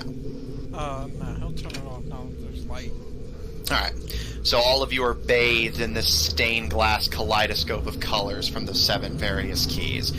Each key is on a platform made of the same carved granite, and each one is surrounded by an ambient magical bubble similar to the one that had guarded the emerald key. Although rather than the green of the emerald, these ones are an orange color. They rather than encompassing the whole chamber, they simply encompass the platform and the key that stands upon it. Like rooms. No. Looking around, Caleb, this appears to be the only chamber. Lucian was just gonna say, nobody touch anything. Zephyr, please, can you please try to read what do you think what Gil's that going says? to immediately do? He already has that expression on his face, and I'm like, don't you fucking dare. Well, if it's in character, it's in character. You can't influence him out of character. To be fair, though, the rule is you shouldn't do what's in character if it's like not conducive for the game. But if Gil wants to do it, then he's just gonna do it. Well, I'm gonna put it to the group. Put it to the group. I would prefer it if we would know what the rules say before we do anything. It might give us a clue. I'm not going to touch anything if that makes you feel better. No, it doesn't. Do you specify touch?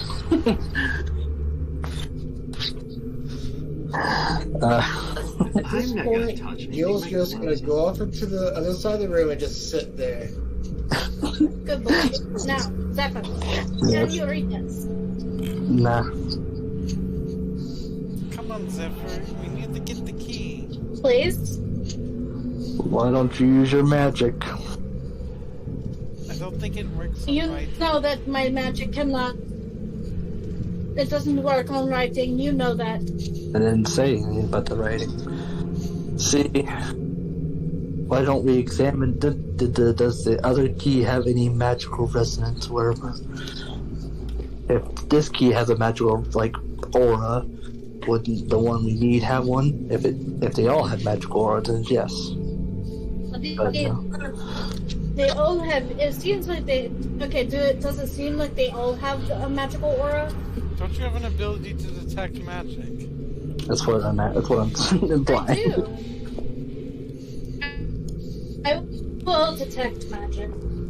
I was going to say, I feel like Matthew's probably going to say you can detect magic. I mean, it's up to you guys to remember your spells and abilities. Just like, oh, you know. No, I got what Zephyr was going for. You detect magic. The spell that you are using. Yeah, imagine if detect magic detected the use of detect magic. Yeah, it's like a fucking prank spell. That'd be funny. I will Alright. use my first level spell, detect magic. No, Okay. it's a second. Just a minute. Caleb, Okay. if I recall, you currently have the restraint emerald key in your bag of holding, so until you pull it out, Lucian will not be able to detect it with detect magic. So wait, should Caleb pull it out or should he leave it? It seems like Zephyr and Lucian are arriving at the conclusion that if she can go off of the key's magical signature, she might be able to figure out which of these keys is the one that's needed. Okay, so Caleb will pull out the key. Alright. A It key? does have a very minor but noticeable magical tint to it. Not of any distinguishable effect, more a proximity to magic. But Lucian, as you turn your attention to the row of 7 keys, you get faint auras from most of them, but I will say what gets your attention is your detection of them does not go to the key, it goes to the bubbles surrounding them. Almost like what your spell can't penetrate the shield that protects them. They thought of this. They thought of that. So I will look down at Zephyr. My magic can't penetrate the bubble, so I'm gonna need you to read.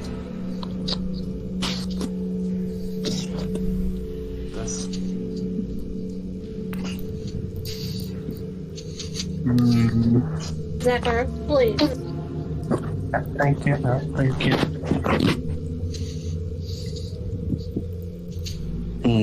Don't you have... What? You're always in such a hurry. Now you want to think? Well, so do this wrong, something bad will happen. So, Yes, that's why we want to read the inscription. brand as that. Whatever we need to do is something to do with the writing. Exactly. Maybe. Zephyr, please, you're giving me a migraine. So what? Caleb's gonna look to Lucy. Okay, just let's not lay into him. Never will proceed to look at the text and I guess see if he can read it. Alright, make me an intelligence check. Come on, with advantage. You read the whole fucking dictionary. I'm lowering the DC because of that. I don't think reading the dictionary once is going to give him a permanent advantage, but I am willing to lower the DC.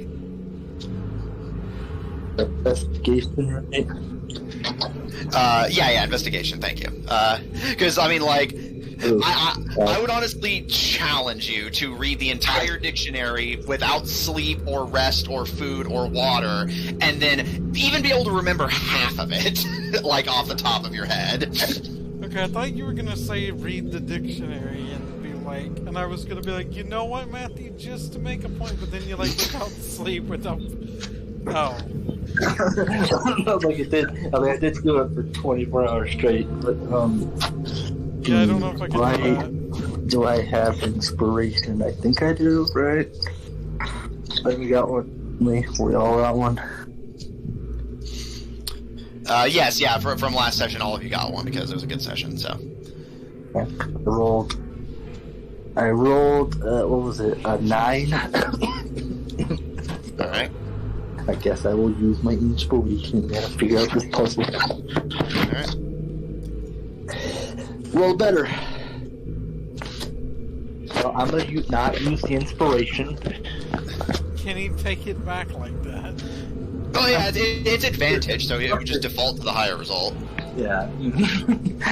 Because I got rolled a natural 1. Oh wow. You need some new dice. I'm using D&D Beyond. Well, stop! D&D Beyond always lowballs you. No, I've got some high. I've got natural. It usually low rolls you. No, yeah, it's just that like a lot of players, like even outside of our games, a lot of players feel like it's because D&D Beyond is truly neutral, which means you're going to roll low like perfectly 50% of the time, whereas physical dice will usually trend one way or the other. But anyway, so what'd you get in total? Technically a 9. Alright. Plus 4? God damn it. Oh yeah, you add a d4 because you haven't done an ability check since you got blessed, so go ahead and add a d4. Okay. Hey, Please stop roll licking the wall! 12. Okay.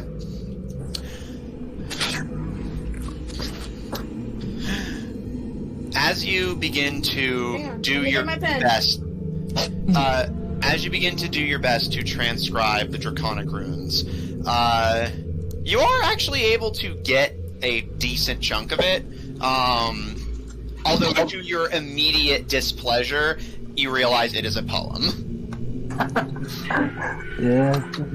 Okay, Real well, what's raunchy the one. poem? Yeah. Well, I don't have the full poem. It sounds like. Yeah, I will be omitting words or lines for the bits that Zephyr cannot translate. Rigorous friend, before you now you will see 7 keys. The true way forward on your path is only one of these. Trust the values that you've learned, and you will move ahead. Fail to show your rigor, and you'll instead meet your end. You may turn back if you wish, but if you want to try, here are hints to help you find there's a word you can't translate, Zephyr, I. Most who make it to this point have held some of the word you don't know the translation of. And those who have will now know to leave them lie in slumber. Deepest, darkest caves are where the goblins hide away. Even all their stones, they say, should be kept far at bay. Word you cannot translate. Fortune finds you, but not here in the something you cannot translate. Ready and in hiding, there's a fool who hopes to slaughter. answers lie hidden from you in the first of the line. And you see that there's a almost carved blotch at the end of that. You get the impression that it was likely unfinished.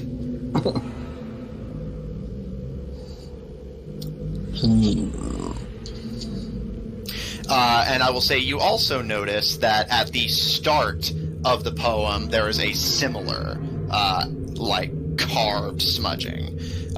You get the impression that this was likely a work in progress that they had to abandon.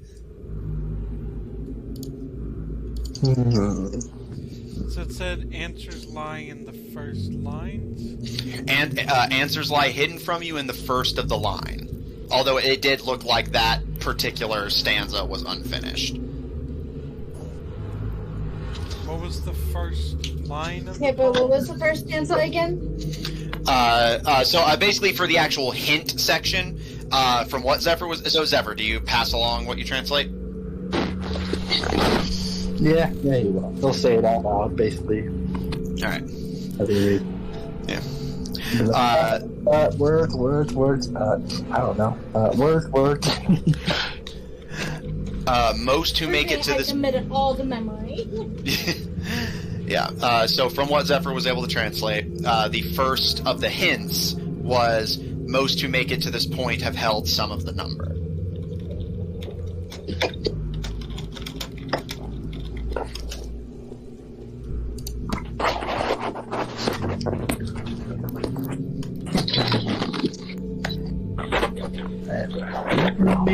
One more time for me? Most who make it to this point have held some of the number. I have a few ideas here. Okay, I officially don't know what to do.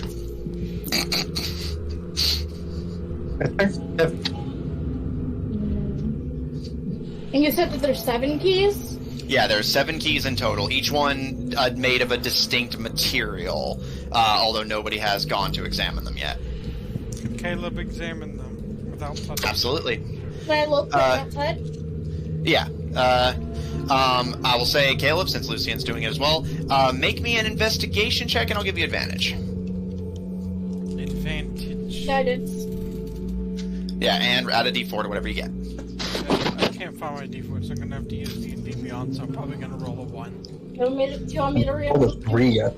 Do you want me to roll for you? You know what? That'll work.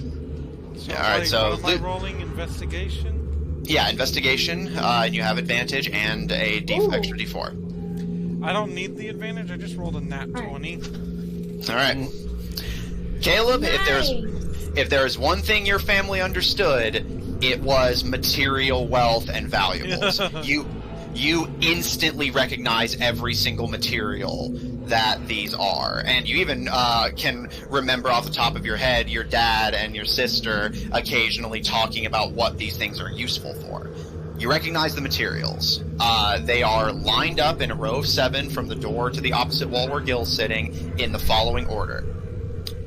Geode, Emerald, Topaz, Quicksilver, Orichalcum, Gold, Itzley.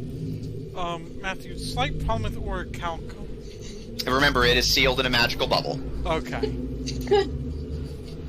Could you say those one more?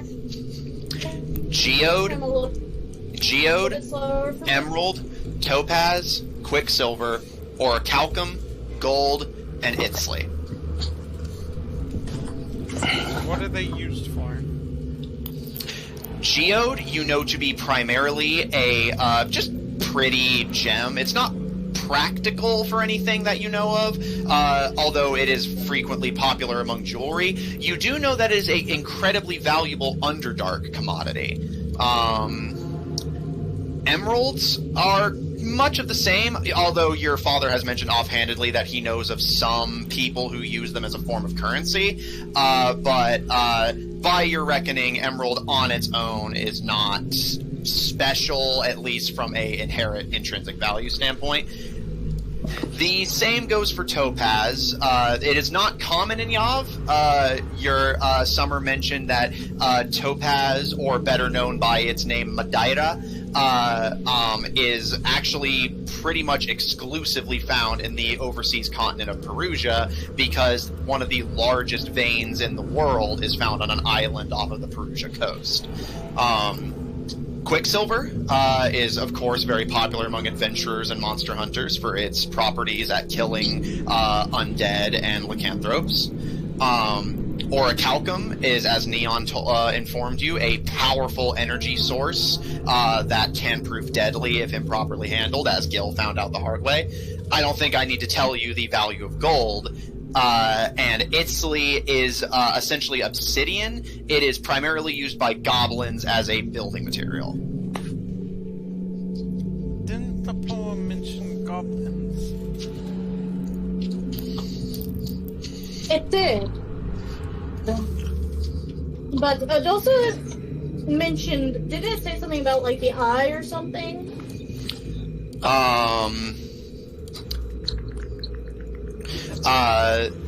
Not that was actually explicitly said in the poem. There was a part that Zephyr couldn't translate that likely was I, but you don't know for sure. Are you leaning towards the obsidian? From what Zephyr was able to translate, deepest, darkest caves are where the goblins hide away. Even all their stones, they say, should be kept far at bay. So Caleb's going to take Yes, a so guess. not I'm going to guess that's the saying... obsidian. Yes, I think that is probably trying to say not this one. What if it's none of them?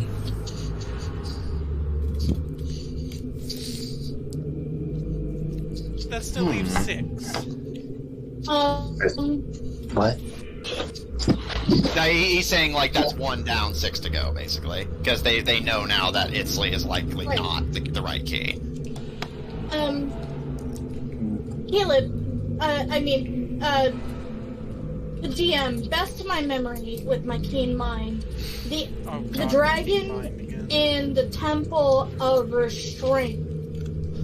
No, listen, I have a perfectly sound reason why I want to use my keen mind. The dinosaur back at the Temple of Restraint, wasn't its eyes like emerald? Indeed, and the key that Caleb currently has is emerald, and looks almost identical to this one. I guess no one's gonna hear what I said. Oh, what'd you say? That's all they hear me. I will. So Well, what'd you say? Not any of them? Nothing. Yeah, like, was it that, like, the observation that it might not be any of these? Yes.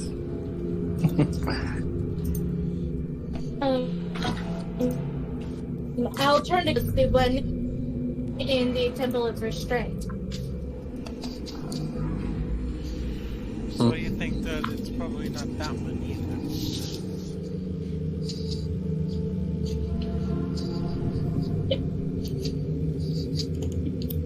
So we've got 5 more to think of. Okay, I officially don't know how to eliminate anymore. So I'll let Yeah, I don't either, actually. It's kind of hard without seeing, like, the poem. Here, I'll send it. I'll send it in chat with X's over the parts that Zephyr was not able to translate. In the meantime, Caro and Neon, That would help me. any contributions? I have none. My brain hurts. Do you have anything, at it Jared? again. My opinion. I'm not there. Why is it Oh, he did actually, but he's not there. Well, you're in their chamber. You said you were sitting on the opposite side. Yeah, so he didn't hear them. He didn't hear anything they're saying. How old is Gil? Because his input is independent. Yeah, right? Right? Lucian is gonna look over to Gil. Gil, are you done with your tantrum, or are you gonna come out? It's not a tantrum. It's the fact that you don't value anything I try to do or say. Well, because we have to be careful, Gil. You were just trying But to... You are didn't not- give me a chance. Because you're not very known to be careful. That's why. Cool. What was While they're your doing idea, this, Gil? No touching, no harm. Okay, what is your idea? Have you tried taking the key we already have towards any of the others? Okay, hang on. Caleb What will, if there's a reaction? okay, Caleb will try that.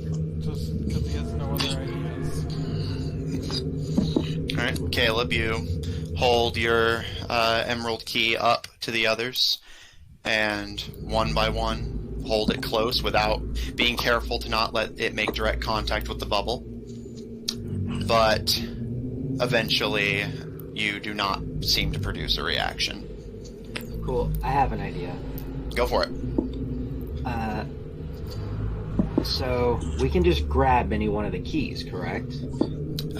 Nobody's tried yet. We know, but we know that Liv had said if we had grabbed the wrong key, it's like we only have one chance at that. Well, that person at least. Do you just say Maybe, things I don't just know. to cause I don't really want to trouble? take that chance. I just grab them all. I'm reading. I don't think we can. How many And then keys are we'll there? have 7? stuff to. There are 7 keys. Alright. Sounds like Counting Matthew, raccoon, quick there's question. 7. And, yes, Gil? Can I inspect the room? Sure. Make me an investigation Since check. there's water on the floor, I'm looking for entrances in the roof where it could spout water. Okay, make me an investigation check. Also, Keto, anything you want to say, in case seeing the poem in text helps you? Oh yeah, I didn't know what's Yeah, it's in D&D chat for you. Yeah, X's I don't are... think it's the gold one. Yeah, X's where Zephyr could not translate. And the 3 X's at the start and end are where it looks like the poem was either unfinished or incomplete.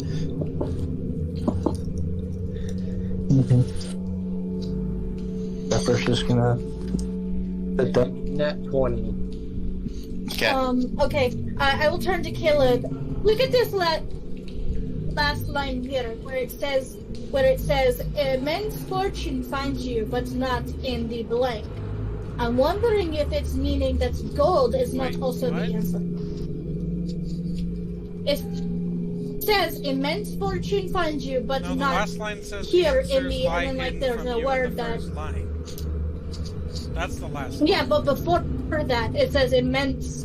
I know, but before that it says immense fortune finds you, but not here in the, and then we don't know what this word is. So I'm thinking that gold is not the answer. Okay. So now I'm at Orcam, Quicksilver, Topaz, and Geode. I still have no idea. Caleb, can you tell me what you know? Could you tell me what you know about Geode, Topaz, Quicksilver, and Orcam? He already I did. remember. He already relayed that. Yeah, Okay. geode is a underdark trade commodity and is occasionally seen on the surface in the form of jewelry. Topaz is mostly medically significant. It is not on its own, although you do know it is incredibly rare in Yav. It is mostly found overseas. Quicksilver is mostly used for its What properties. color is the Topaz? It is orange.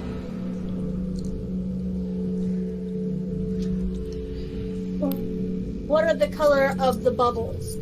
Also orange. I'll look to Caleb. I think it's the Topaz. I'm sorry, this is just really making my head hurt. I really do. I'm like 90% sure it's the Topaz one. I mean, And Gil- I could be wrong. Gil, with your nat 20 investigation, You do not find anything on the floor or walls that you can reach. Although, again, there is that just kind of ambient, like 3 standing inches of water. But turning your attention to the flat ceiling, you notice that there is a line running directly across the middle. Almost the type of positioning you would see for something to fall open.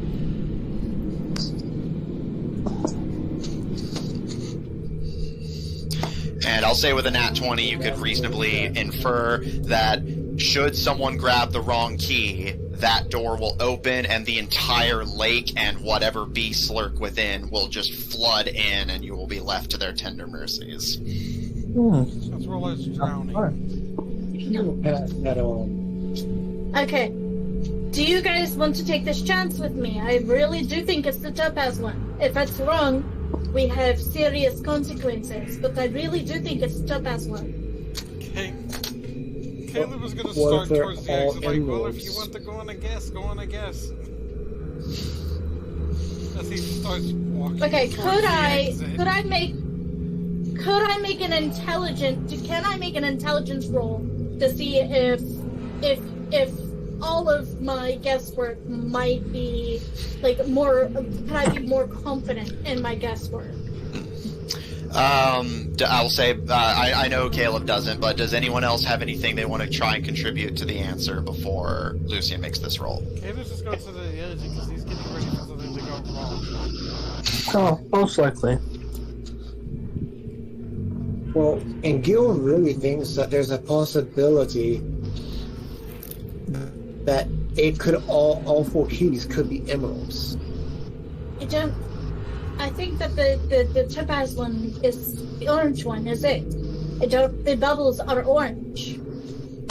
And this one is orange. And, I've already eliminated more than half of the keys, Jill, and I really, really do think that it's the topaz one.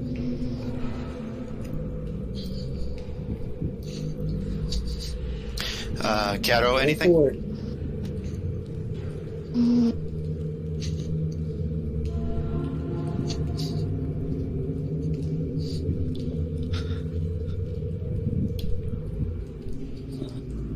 Neon, anything?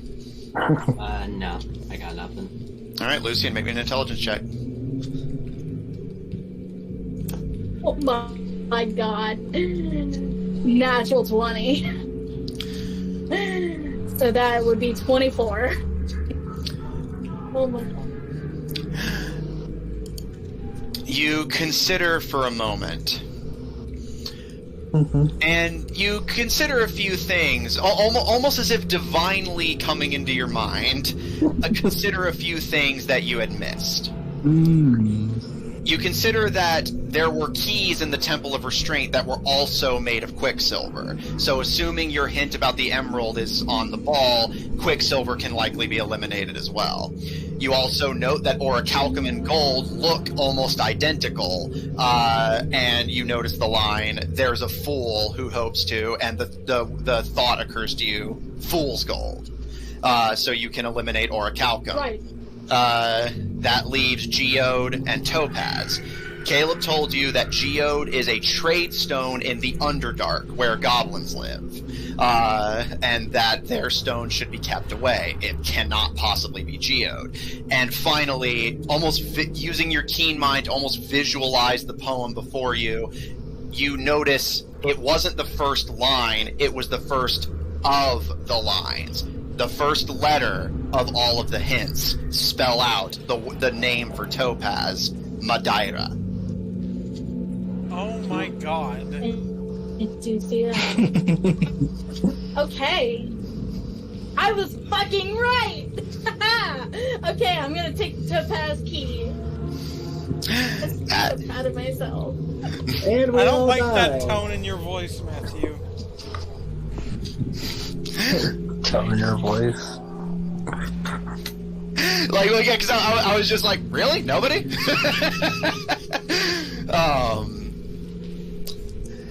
Lucian, as you come down from your intellectual acid trip, you enthusiastically and confidently reach into the orange bubble. Caleb immediately getting ready to sprint through the tunnel. The rest of you watching nervously as Lucian reaches into the bubble, grabs the topaz key, pulls it free, and nothing happens. That looks like you're right.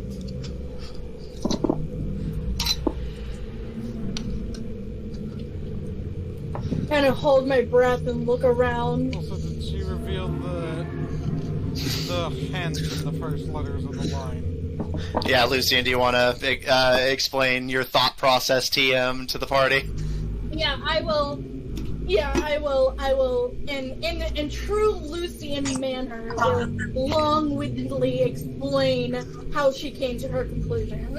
During her long-winded explanation, I proceed to just walk away. Yeah, start walking down the tunnel. I mean, that's fair. You guys can start going that way. So Caleb basically is not probably going to understand anything Lucian is about to say. Yeah, Gil's gonna walk too. He is young. Young people do not like long-winded explanations. Caleb, you get the gist of it. There was a few things your sister had told you that you hadn't thought about in the proper context, and you had you and the entire party had misinterpreted the hint in the final line. Yeah, that's probably what was messing me up. Like, I'm not even gonna lie. It was like just thinking about it was making my head hurt really badly. Yeah, all right, noted. You guys aren't riddle fans. Noted. I'm ready for a puzzle today. I love it. I'm good. I love puzzles. So, that's just me. It's literally like thinking about it was giving me a headache. Like, I literally had to do that whole thing. With the fingers. Yeah, like steam coming out of your ears. No, I was literally doing that thing with my fingers on the bridge of my nose because it was it hurt. I'm gonna get the topaz key to Caleb for safekeeping. All right, let's go to the next sample. The trapdoor open. I'm kidding. I don't understand what's rigorous about this. The pain in my brain. Rigor, it basically means paying close attention to details, being rigorous and careful, and to solve this puzzle properly, you had to consider each and every hint very carefully. Yeah. Mm-hmm. Basically, only someone who's paying close attention. They eliminated 2 of them. Right? Yeah. Once he gave me the poem, I was able to. Amanda, you were probably just sitting there how have they not noticed the first letters yet? I mean, to be fair, that one, I was like, okay, they're misunderstanding that hint, but basically, the puzzle was designed to where there were multiple ways for you to get to the right conclusion, because on its own, you could eliminate everything that wasn't Madeira, but then the fact that the first letters all spelled it out. I was sitting there waiting for, Neon or Caro to be like, hey, if I were to just make an anagram of the first letters, what would it spell out? And then I was going to have this confident-ass delivery and, do a whole lore thing about Topaz in the setting. And nobody got it. We all misunderstood that line. Alright, well. Stop thinking about it. My head's hurting again. Alright. Topaz key safely in the bag of holding. You guys begin to wind your way back through the tunnel. That was fucking fast compared to the first one. Yeah. Well, the first one was all about patience. This one was just pay attention and you can get it done. This one's about That's Lucian's whole thing. having knowledge, basically. Yeah, no, I will freely admit, a lot of these puzzles are designed with specific party members in mind. This was Lucian's time to shine. What did you have in mind with restraint? It was Lucian and Caleb's. Mm-hmm. And restraint was actually meant to be Zephyr, simply to see if Zephyr could do it. Zephyr could do? Like, could Zephyr just be... Because, again, the temple actively punishes you for trying to cheat and speed it up. So I was like, is Zephyr going to be able to get through this without trying to fucking be sly and, like, try to outsmart it? Without trying to be Sly Cooper. Yeah, Sly Cooper. I could have I had an idea afterwards that I could Right, next temple is the Temple of Rivet in the Highlands near Yarnman. Which, by the way, I need to stop by Yarnman and get a few things, if that's okay with you guys. Come on, Gil. Wakey, shake a leg. And I will say Rivet... He's already walking. I will say Rivet, for those who don't know, refers to memorization and being careful to recall important details. Oh, fuck. Oh, yeah. Was that one also made for Lucian? Partially, but it's also I'm gonna be totally fair. Like, none of these puzzles can be done by any one of you alone. That would defeat the purpose of it being D&D. I won't spoil the specifics, but no, Lucian's Keen Mind is not going to be a cheat code for that temple. But yes, I will freely admit that while this, I was actually mapping it out a couple days ago. Like, I already knew what was going to be in it, but just mapping it out like on a grid. And I was just thinking the whole time, I'm going to make Keen Mind like actually concretely useful. So yes, I always thought people like hated Keen Mind. No, they do. Yeah, most people do. Yeah. Most DMs do. Yeah, and bear in mind, I'm not in this camp, so don't take this as an attack on Keen Mind from me. I'm more just like parroting what the consensus is. The reason people don't like Keen Mind is because it is seen as the pester the DM's ability, because it does you, the player, very little actual good beyond you don't feel like taking notes and you want to ask the DM what time it is. That's basically the uses of Keen Mind. Not this player. I remember once hearing it described as... If you wanted to make a character a DM would hate, just make a chaotic neutral character with Keen Mind. Make a chaotic neutral halfling bard with the Keen Mind feat. That's a lot of things you can do. Anyway. With that, if nobody has anything else, you guys begin to proceed back the way you come. You should have made with that DM that you hated. Like, you should have just come back with a new character that was just that. It wouldn't have been worth it, but... anyways, we're getting off track. You guys begin to snake your way back through the tunnels as the stained glass colorations, now missing an orange glow, begin to stay behind you. This won't actually be important from a lore, from like an actual, like basically you guys will never find this out organically, so I'll just say it's kind of a fun fact. The reason none of the Inquisitors solved that puzzle is because they interpreted the hint in a different wrong way. They always interpreted it as answers are hidden from you in the first of the line, as in the first in the line of keys, so everyone always tried to grab the geode key, and that wasn't right. They're really unimaginative, aren't they? I can see that. Well, I guess that's what happens in every question you ever have just gets answered by, oh, well, I guess it's just a God thing. We're not doing this again.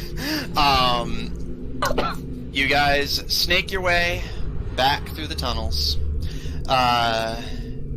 The cool air of the lake that has thankfully not drowned you and surrounded you with hungry plesiosaurs. They would be very pleased to eat us. And I had a whole boss fight with a mosasaur planned and everything. Really? Yeah, actually. Had a battle map and everything. How would we have fought him when we've been drowning? Yes, you would have been underwater, and bear in mind, this walk took you guys several hours. You would have been underwater in the dead of night while a whale-sized predator attempts to eat you. That would have been... To fair, two people can actually breathe at the water. Fair, but The sentiment is there. Tyler probably wouldn't have gotten very far, would he? Well.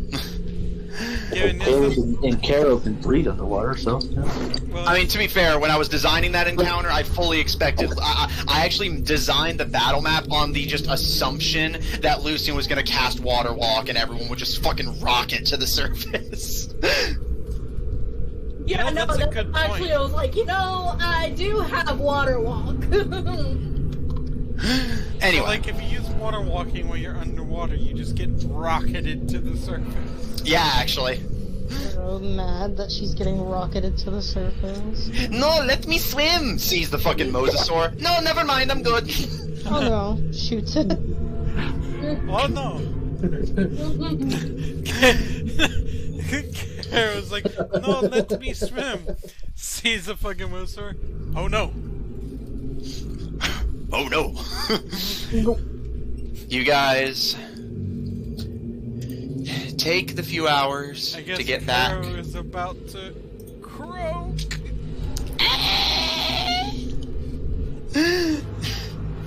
Rip tiny frog. Rip tiny frog. The mood is, while a little on the strained side compared to the way in, more from the group's seemingly collective stress of solving the puzzle. Although, Lucian, you are fucking walking on sunshine on the way out. Walking on sunshine. I feel fucking great. I'm like, you guys, I need to tell the Sun Dragon what I just did, because, like, this was, like, so cool, right? Like, it was really good, right? I did good. I don't know if she's going to really, What? you know... I did good. I doubt the Sun I get to be like, is the hey, kind of person- I just, like, solved, like, a really hard puzzle, and I'm super proud of myself. Kayla's gonna be like, the Queen Like, of Sun is Dragon that does not strike me as one who, you know, is really about puzzles. I don't know. That's why I went to get to know her. I don't know what she is into. Well, time to walk back. I think we already were. Let's go. Yeah, you guys are already heading that way. As you guys work your way back, you eventually... How long has it been? in total, you've been down here for about 6 hours. About 6.5, maybe. Most of that was walking, wasn't it? Yes, actually. You guys were only in the actual puzzle room for like 10 minutes. 10 minutes, what the Inquisitors failed to do in a decade. I mean, they just needed Lucian. Lucian specifically, you didn't have any help from someone whose sibling is a at least amateur geologist, people who know historical context, Neon who explained to you what orichalcum actually is. Yeah, because, like, if it wasn't for Neon, you probably wouldn't even know what the fuck orichalcum was. No, it's true. It's true. It was a team effort. Like, guys, we did that. Like, yeah, I did, like, we did, like, I solved it, but because you guys were, like, super helpful. We did it. Hooray. We did it! I'm proud of us. Eventually, you all arrive at the stairs, work your way up, and open the trapdoor. Don't eat that blanket. You're immediately bathed, not in the sunlight, although you weren't exactly expecting it with how long you've been down there. It is now the dead of night. And as you all begin to emerge into the rubble of what's left of the Temple of Rigor, you see Soren and his pack appear to have absconded for the night, likely to hunt. And you see Liv sitting solemnly and meditatively from a small pyre that has been crudely constructed and has definitely been burned, and the last vestigial embers are beginning to crumble, die, and turn to ash. Although as the trapdoor shuts behind you, as the last person exits out, he does tilt his head and turn to look at you all with a somewhat sleepy expression, and just, "Oh, hey fellas, how'd it go?" Lucian figured it out. Lucian just gives like the widest smile. So, gonna take a wild guess and say that it wasn't Geode. It was not Geode. I'm assuming that. Definitely not Geode.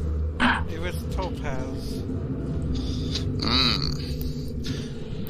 Yeah, that makes sense. Because they didn't like goblins, and so Geode is something used by goblins, and so they don't like that.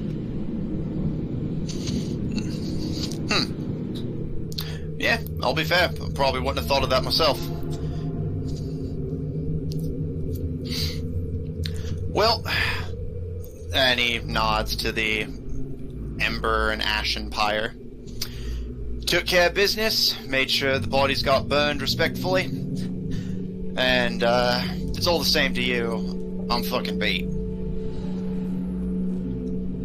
Oh, Yes, my brain I hurts. really need some rest. That's what's wrong. I don't imagine that anything is, well, beyond the usual, gonna be bothering us. You think the fire scared them off? If the parasite bodies didn't, but just to be safe, you guys can take your usual watches. I'll have myself a quick kip and join the second round. Since you're all tired, I'll take first watch. No. Take watches always. I have a message. I have messages to send. Save them for tomorrow. No. You're already exhausted your magical supply. I haven't. I can send 3 right now if I wanted to. Did you use a whole bunch of spells today? Well, Second level, yeah. first and second, but it's third level that he has to use that one. Oh. Yep. Sounds like Matthew needs to rest. Okay. Thank you. I'm just very in character. Alright. Talk to your girlfriend. Alright, I'm assuming the usual watch patterns apply, so Lucian and Neon up first. I already got perceptions noted, don't worry. Caleb will curl up in the cart as he usually does. Yeah, and Liv kind He of... doesn't like sleeping on the ground.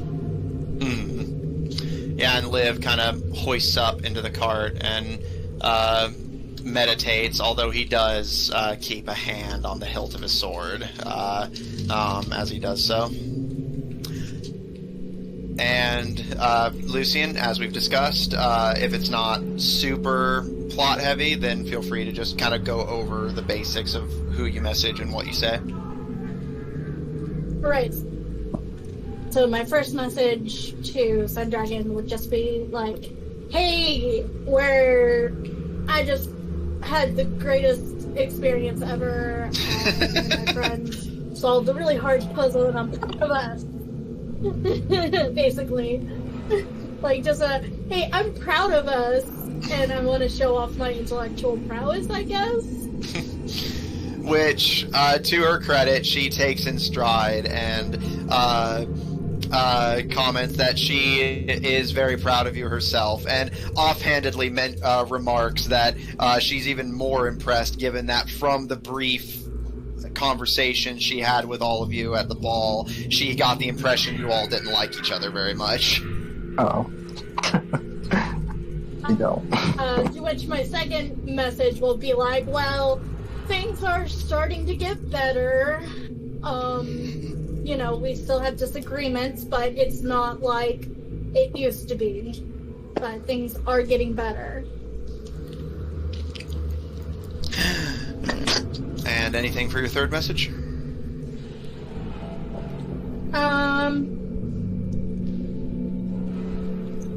No, that's it. Okay.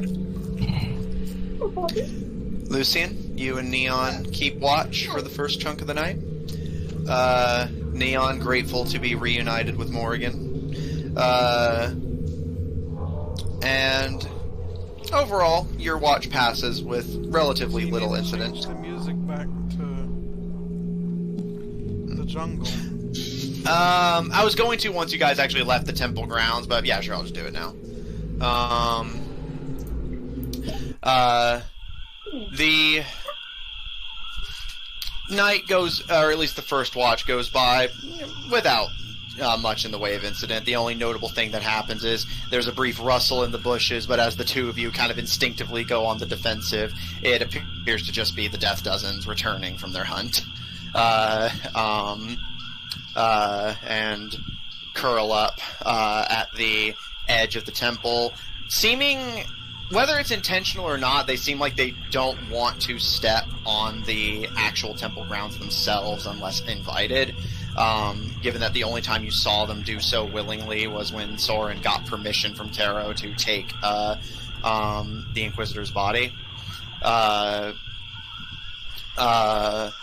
And beyond that, your watch passes without incident as you message your lady friend.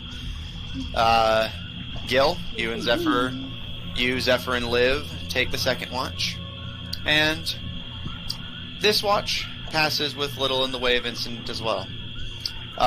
You can hear the distant calls of the massive dragons that inhabit this northern region of the island. It's not a quiet night by any stretch of the mind, but after a while, you've all kind of started to treat that as a comfort, as the noise means that there is nothing immediately dangerous in the vicinity. And your watches pass without incident. You all get a long rest. And with Topaz Key in tow,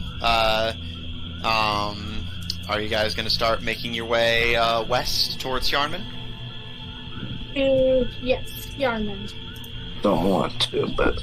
Which one is Yarman again? The town where you guys started, because that's where the next temple is. Oh, yeah. Going in town, does there be supplies? No.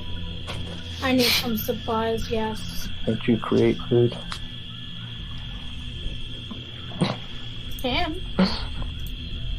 But I'm not going in for food.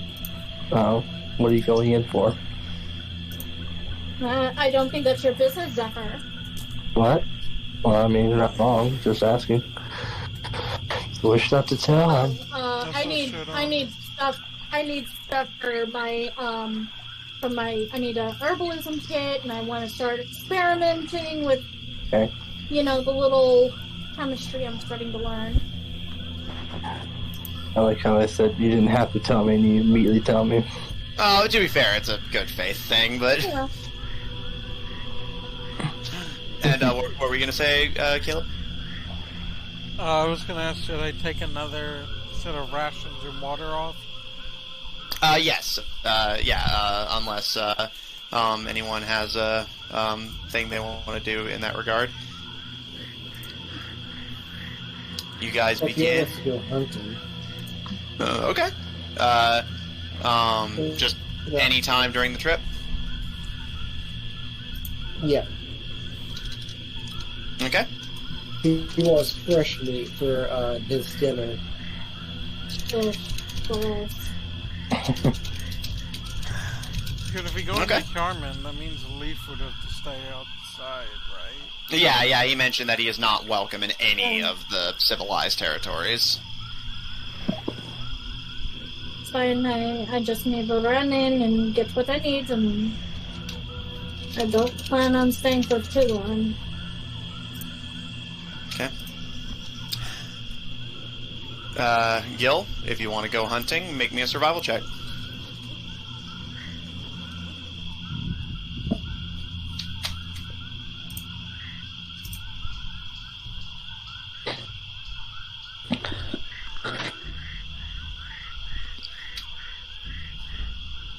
That is an 18.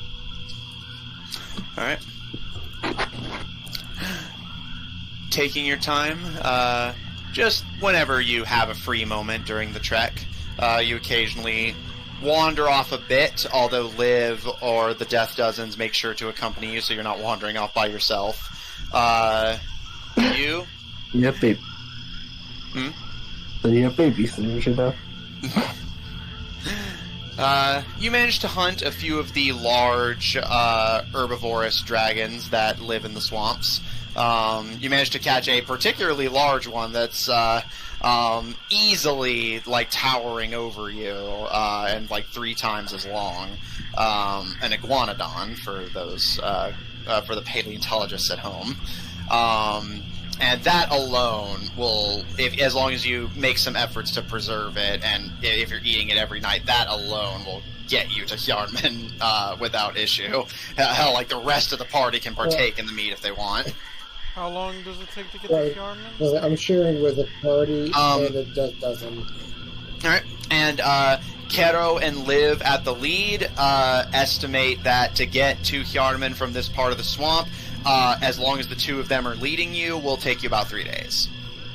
Caleb has plenty of food, but he'll need to top up in Hjarman. Alright. But yeah, so, Gil. As you guys start making your way, Gil goes out for the occasional hunt and manages to secure a particularly large herbivorous dragon. And yeah, I'll say, like, if you're splitting it among the group and making some, like, minimalistic effort to preserve it, that alone will, basically anyone who partakes in the iguanodon meat, that'll last you until you get to Hjarman. Although by that point, whatever hasn't been eaten will need to be thrown out. What does it taste As I like? said, I'm also sharing with the Death Dozen. Since you guys set up like campfires and stuff, you can cook it reasonably. It's a little on the dry side, a little gamey. It's not delicious by any stretch of the mind, but it doesn't taste particularly bad. It's more just bland than anything. How does it compare to his rations that he bought from the place? The rations taste better, but the meat is a little more filling.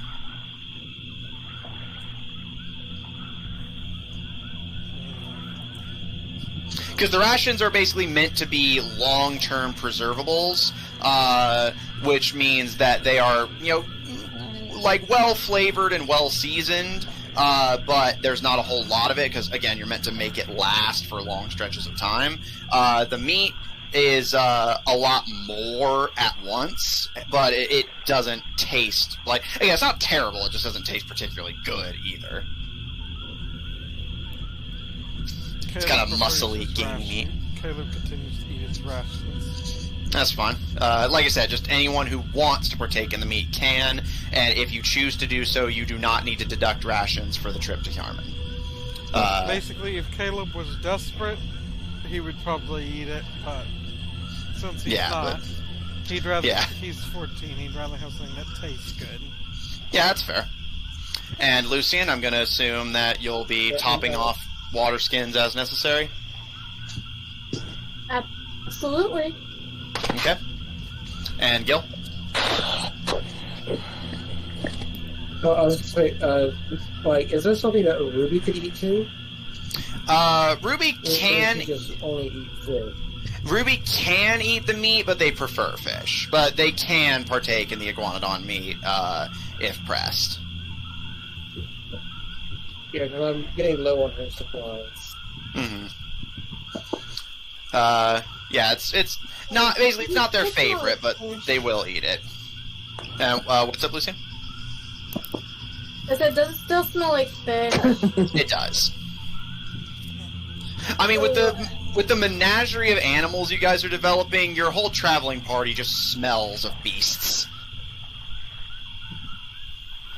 I mean, that is fine. It's just the smell of fish that triggers it. Mm-hmm. It's fish in particular. I mean, she has a backstory reason for it, yeah. Alright. Yeah.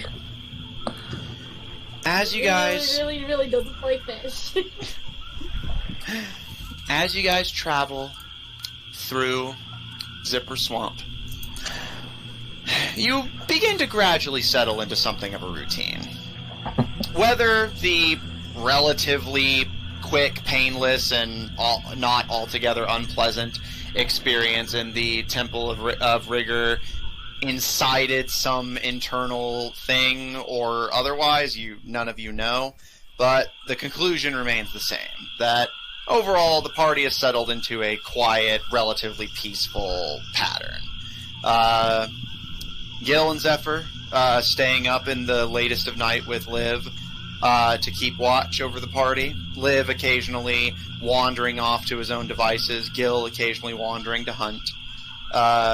Lucian, you and Neon keeping watch in the early parts of the night. Neon overhearing some delightful one-sided conversations between Lucian and Sundragon. Caleb partaking in your relatively tasty rations and making yourself comfortable in the cart as the party travels. And Caro just frankly relieved that the group actually seems to have established something of a peace, if not a friendship. We bonded over murder. And during my watch, do I see any of those little dragons following us? Make a perception check. It's like Matt's like, oh, you mentioned that. Well, here, now I'm gonna make them show up in your path. I know, I always operate on the principle of if you don't ask, I won't tell. Yeah. 17. No, from the looks of it, they appear to not be following you. He's still going to keep an eye out because they're very smart. Absolutely fair. Okay.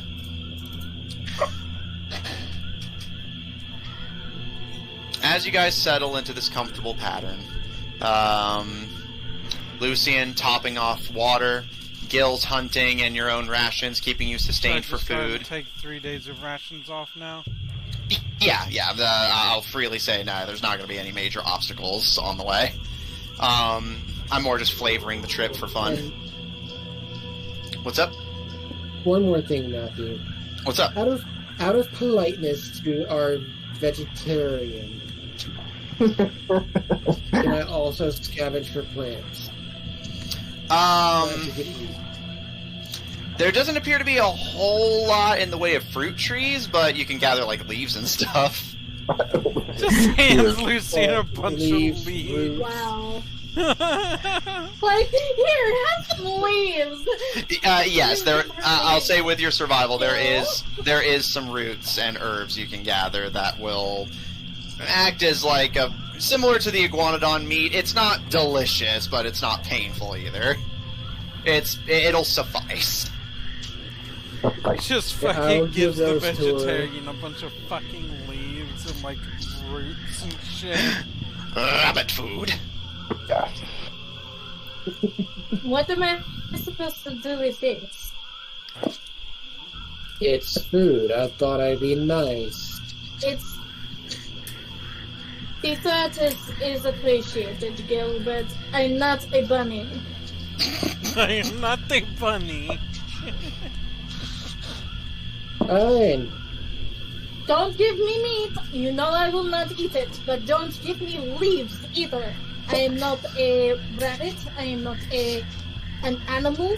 Although, I guess I could do something with it. Oh no, you don't want it. You're not a rabbit. Go away.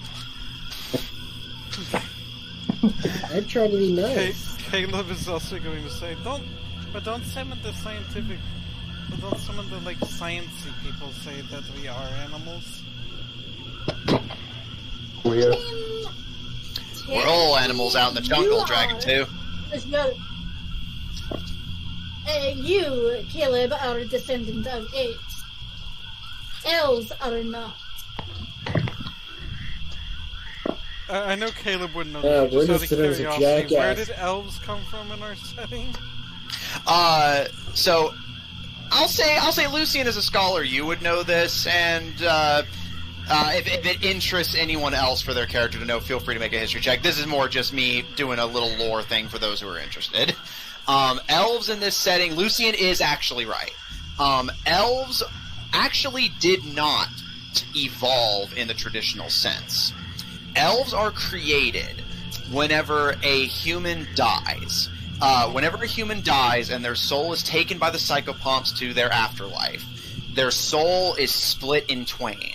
One half going to their afterlife, and another half finding a new body, which is then taken in the form of an elf. So all living elves are actually the reincarnated soul of a dead human. That means at some point prior to this campaign, there was a know-it-all human who died and became Lucian. Yeah. Yes, although elves themselves are actually unaware of this fact. Most people actually don't know this. Elves themselves, again, Lucian is right by elf logic as well. The elves believe that they did not in the traditional sense, evolve. Whereas humans are scientifically thought to have come from just a natural evolution of apes into the form of humans, elves are thought to basically come from woodland creatures that are taught to walk and talk and act like people until they can be magically granted the form of an elf.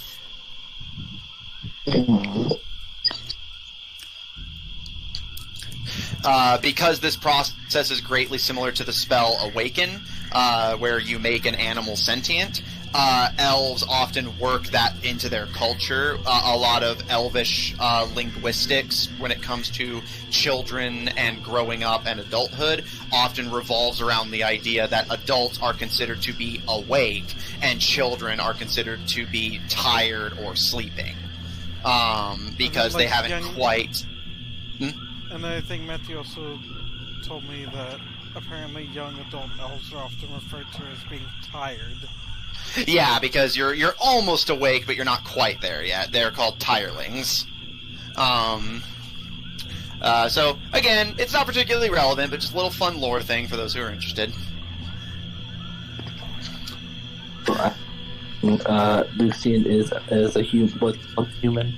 Yeah, so basically, yes, Lucian was a human that then reincarnated into the form of an elf when their soul was taken to the afterlife, and Lucian themselves likely believes the elvish myth that all elves were once woodland creatures that were magically granted the forms they now have. That also means that Gil was once... That Gil is also the reincarnation of a human. Yep. All elves are reincarnated human souls, albeit half of the soul, which is why they do tend to be somewhat distinct while still carrying surface-level similarities. But, lore aside,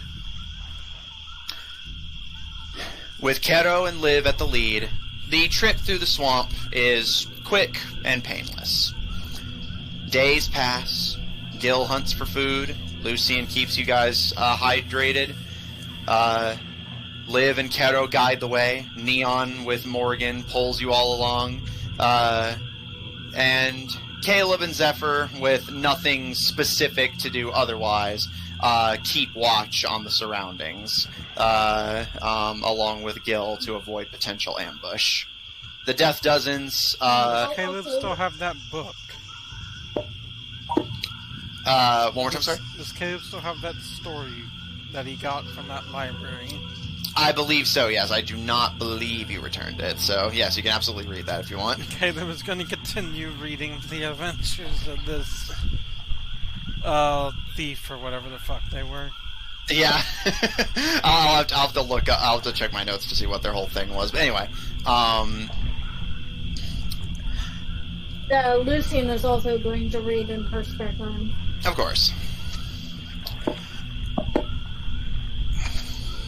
A day passes, 2, and 3, and finally, as it's about approaching night nightfall on day 3. You all see the distant crests, the fortress of dark metal, and the glistening torch and lantern lights of Hjarmen, and the imposing, looming mountains, the knocking mountains that hover over the town. What once had been a relatively indifferent part of the scenery now seems a little more potentially imposing, as you do not know what you will be encountering, as somewhere in those mountains, according to your map, is the Temple of Rivet, which your patience and your attention to detail has been challenged. Next, your memory will be put to the test. And that is where we're going to end tonight's session. You see, Matthew, I've gotten pretty good at knowing when you're going to do that. Oh boy.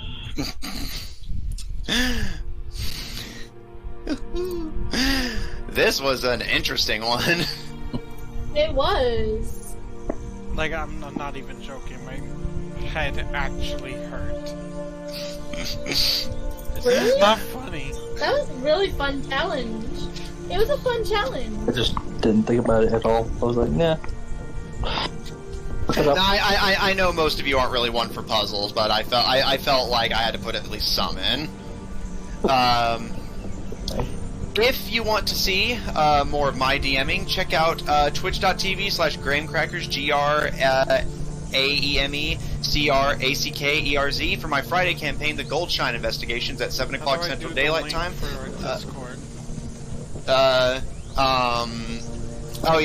Here, I'll take care of it after I finish the outro. Also, send me the thing that you copy and paste it real quick. Check out our website at officiald5hub.info, freshly resurrected from the dead like a vile, heretical necromancer.